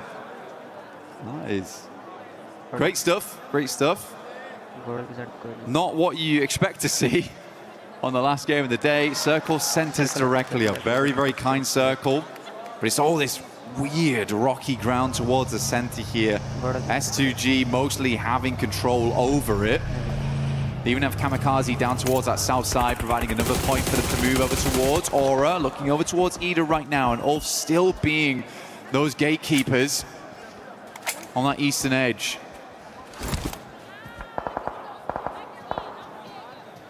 You've basically had this blockade slowly shuffling further back from Aura. They pushed in, deal with OG, set the focus up onto Ida. They've got a bit of a read as well where the other potential teams are. Just throw nades over, especially with the visual contact there. A few shots back onto them from Ulf. They've got a bit of a ridge to play off, so they can sort of hunker in. Solus is on the off angle towards the left-hand side. This is his POV here. You can still paranoid though. Compound behind them, that's got E-Arena in it. Barking, finding final player there from Tiamba. So Tiamba will finish on 8th place, 71 points. Potentially taken over there by Furia, because I think they've got quite a good spot going forward on this one. Sky goes down to Solus, and Kedge will pick up the elimination. So Ulf still putting up points this game, up to 5 so far, but they are down to 3 players after an early knock and flush over towards Solus. They're making the most of it on this eastern side. I like to see it. E-Arena. That's a nice readjustment there. Solus being hard confirmed, but that's stolen away by Hora that finally feel confident to push up into the face, whilst E-Arena dispatch Alula. Shutting them down now. Re-aggression, no fear, holds the line, puts shots on target. Ida getting involved as well. So all fragmented. The 5 elims they got might very well be where they end this one with only a single reserve left. Mormon coming up quick. E-Arena, mate, they're in a good position. If they can pull points out of this game and stay alive, clean up on this battlefield ahead of them, it could be a gigantic slingshot to overtake Aurora. Yeah, set themselves up nicely for tomorrow. Mormon dropping smokes, trying to create a distraction in the front lines. Emre takes a heavy hit. E-Arena been quick with it so far. Mormon being a massively big player for the team. What a nade over the top. That is a long toss on that one. Sends another for the airburst. It's a little bit of damage in. Swing gets hit hard, and E-Arena is bombarding the front lines. It's massive from Swaps, and he wants even more. Sleepy just trying to steal points where possible, and this is now the response play. It's a backstab right now, actually. Oh my goodness me. And they do catch E-Arena sleeping. Nade goes out, Sleepy very low. One last nade in the chamber, goes too far. Airburst might have been needed to be a little bit cleaner on that one, but Schweppes not quite out. And Ida floundering in the background. Mormon back to his old tricks. Headshot there onto Darkin to finally finish him off. We see Nonshin Red Force showing up in the Elim feed as well, with Nigma Galaxy similarly taking the hit over towards Godlike, and Furia have smelt this weakness. They're coming in for a close collapse behind the vehicles, putting the pedal down to the metal. With S-Power gone, goodbye Godlike, but now they've got another team to worry about. This is the fight established by Furia. Pins pulled. All the nades sent over the top right now, looking for Nigma Galaxy. And stitch them up on this side of the map at the moment. Good push out from Fury as well. Love to see it. They knew that they cleared the majority of the space. They get rid of Nigma Galaxy. They're playing essentially straight in towards our eastern side. No worries to the 180 behind them. Nigma Galaxy, though, quick, a very, very quick rotate out, understanding that it's better to regroup, reassess from that location on that north side with cover before they make their next maneuver. They might actually just have to make a full send, full rotate towards the eastern side, despite not knowing what's there, because both S2G and Fury is going to have nasty sightlines over towards if they try and play in from that northern edge. Nonshin being able to hit perfectly up against Flash, resulting in only Tops barely limping away there. Got back behind the vehicle and pieced out in the driving seat. They've got that 2-2 split with focus still turned onto Rita. It's the angle of Kooks in play right here though. Close quarters connection, spamming with the SMG in the face. Yasser trapped, no escape plan there, and Alula fall off the back of it. Amidst this, we also wave bye-bye to Ida as the last man is dispatched. E-Arena taking shots over towards the setup from Nigma Galaxy. Hamzig looking so damn sick with this snipe. Ready for a little bit more. You peek out and your block could be knocked off. CG, you still got the Garan as well. It's very, very cool. Playing to the end here. Hamzy G looking good so far on the long-range peaks. Nigma Galaxy opt not to go for that swing over towards the eastern side. I do feel like this is a bit of a death sentence for them, though. I'm not sure how they're going to extricate themselves from this. S2G looking for another chicken dinner here, though. They have been so consistent with it. They have been so bold in these games and really taking advantage of that fact. And Fury is struggling to make their way out from this western side. Pushing into open ground. Lord explodes one vehicle. In comes the rest, and Schweppes is setting up for the big spray. Schweppes could steal so much from this. The eye in the sky taking pot shots when they're weakest. The nades thrown from either side, detonating all around. As silence finally falls over Furia with him being dropped. Ayala cooking the last nade back, dashes it into Nigma. Doesn't go far enough, though. The grass kind of obscuring his vision just a little bit. Still over towards the edge, assuming they're going to jump out towards the side as the nade comes in, but both baits unsuccessful. Switching out the JS9. Need that long range to feel fine versus Furia. Ayala sits on the other side. Blue's going to be a bit of a nightmare here. Chief just stayed behind. We got the night cam on board. Not the best time for him either. Watching his team in a real sticky scenario. Like you said, though, E-Arena looking to put up more points, but it's Nongshim Red Force, actually, who might have a good chance here to really set themselves up the rankings. It'd be great to see those rankings, so we can set up for tomorrow where that smash ruling placement would be. For Nongshim, you're spot on, though. They do thrive in these kind of situations, so let's see if the teams forget about them and they can step back up. There you go. This is the lay of the land as well, what we wanted to see. E-Arena on top right now. They've just lapped Aurora. 105 points with a 7 elimination game and showing no signs of running out of fuel just yet. They've been keeping the intense action on. Tops was the last man from Flash. He had to hightail it, went fought from Nonshin a few moments ago, and he's still running away.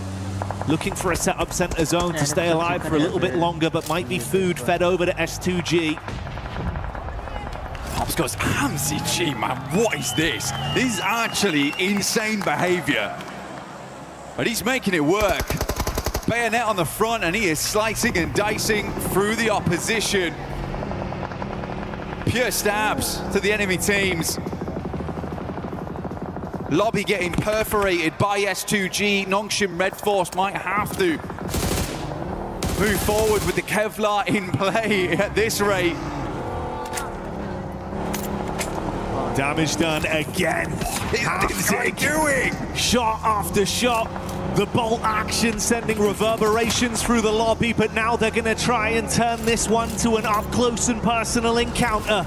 Nongshim put the pedal to the metal, they drop in close, the nade blows the car away, Hyunbin buckles under the pressure as So Easy hits the deck, Kamikaze, 3 nades in the back pocket, 1 thrown towards him, split the difference, that's the reply back. So Easy trying to keep himself alive. In the midst of all this, we say bye-bye to Furia, and Kamikaze knows that E-Arena are collapsing as well. Nongshim up close, good play done. The pump action silences S2G. E-Arena off the distance, Nongshim Red Force looking to finish out the game now. What a good push up there. The hero Hyunbin himself does go down, but the rest of the team carries the cape forward and will eclipse out the rest of S2G, so no more chickens for you. 2 top teams remaining here, face to face, Nongshim Red Force and E-Arena. 3 versus 4 on the cars. There's shots coming through from Mormon. We know how sick this guy has been so far. XZY looking to finish things off. Go by his ABCs, keep this simple, keep it calm.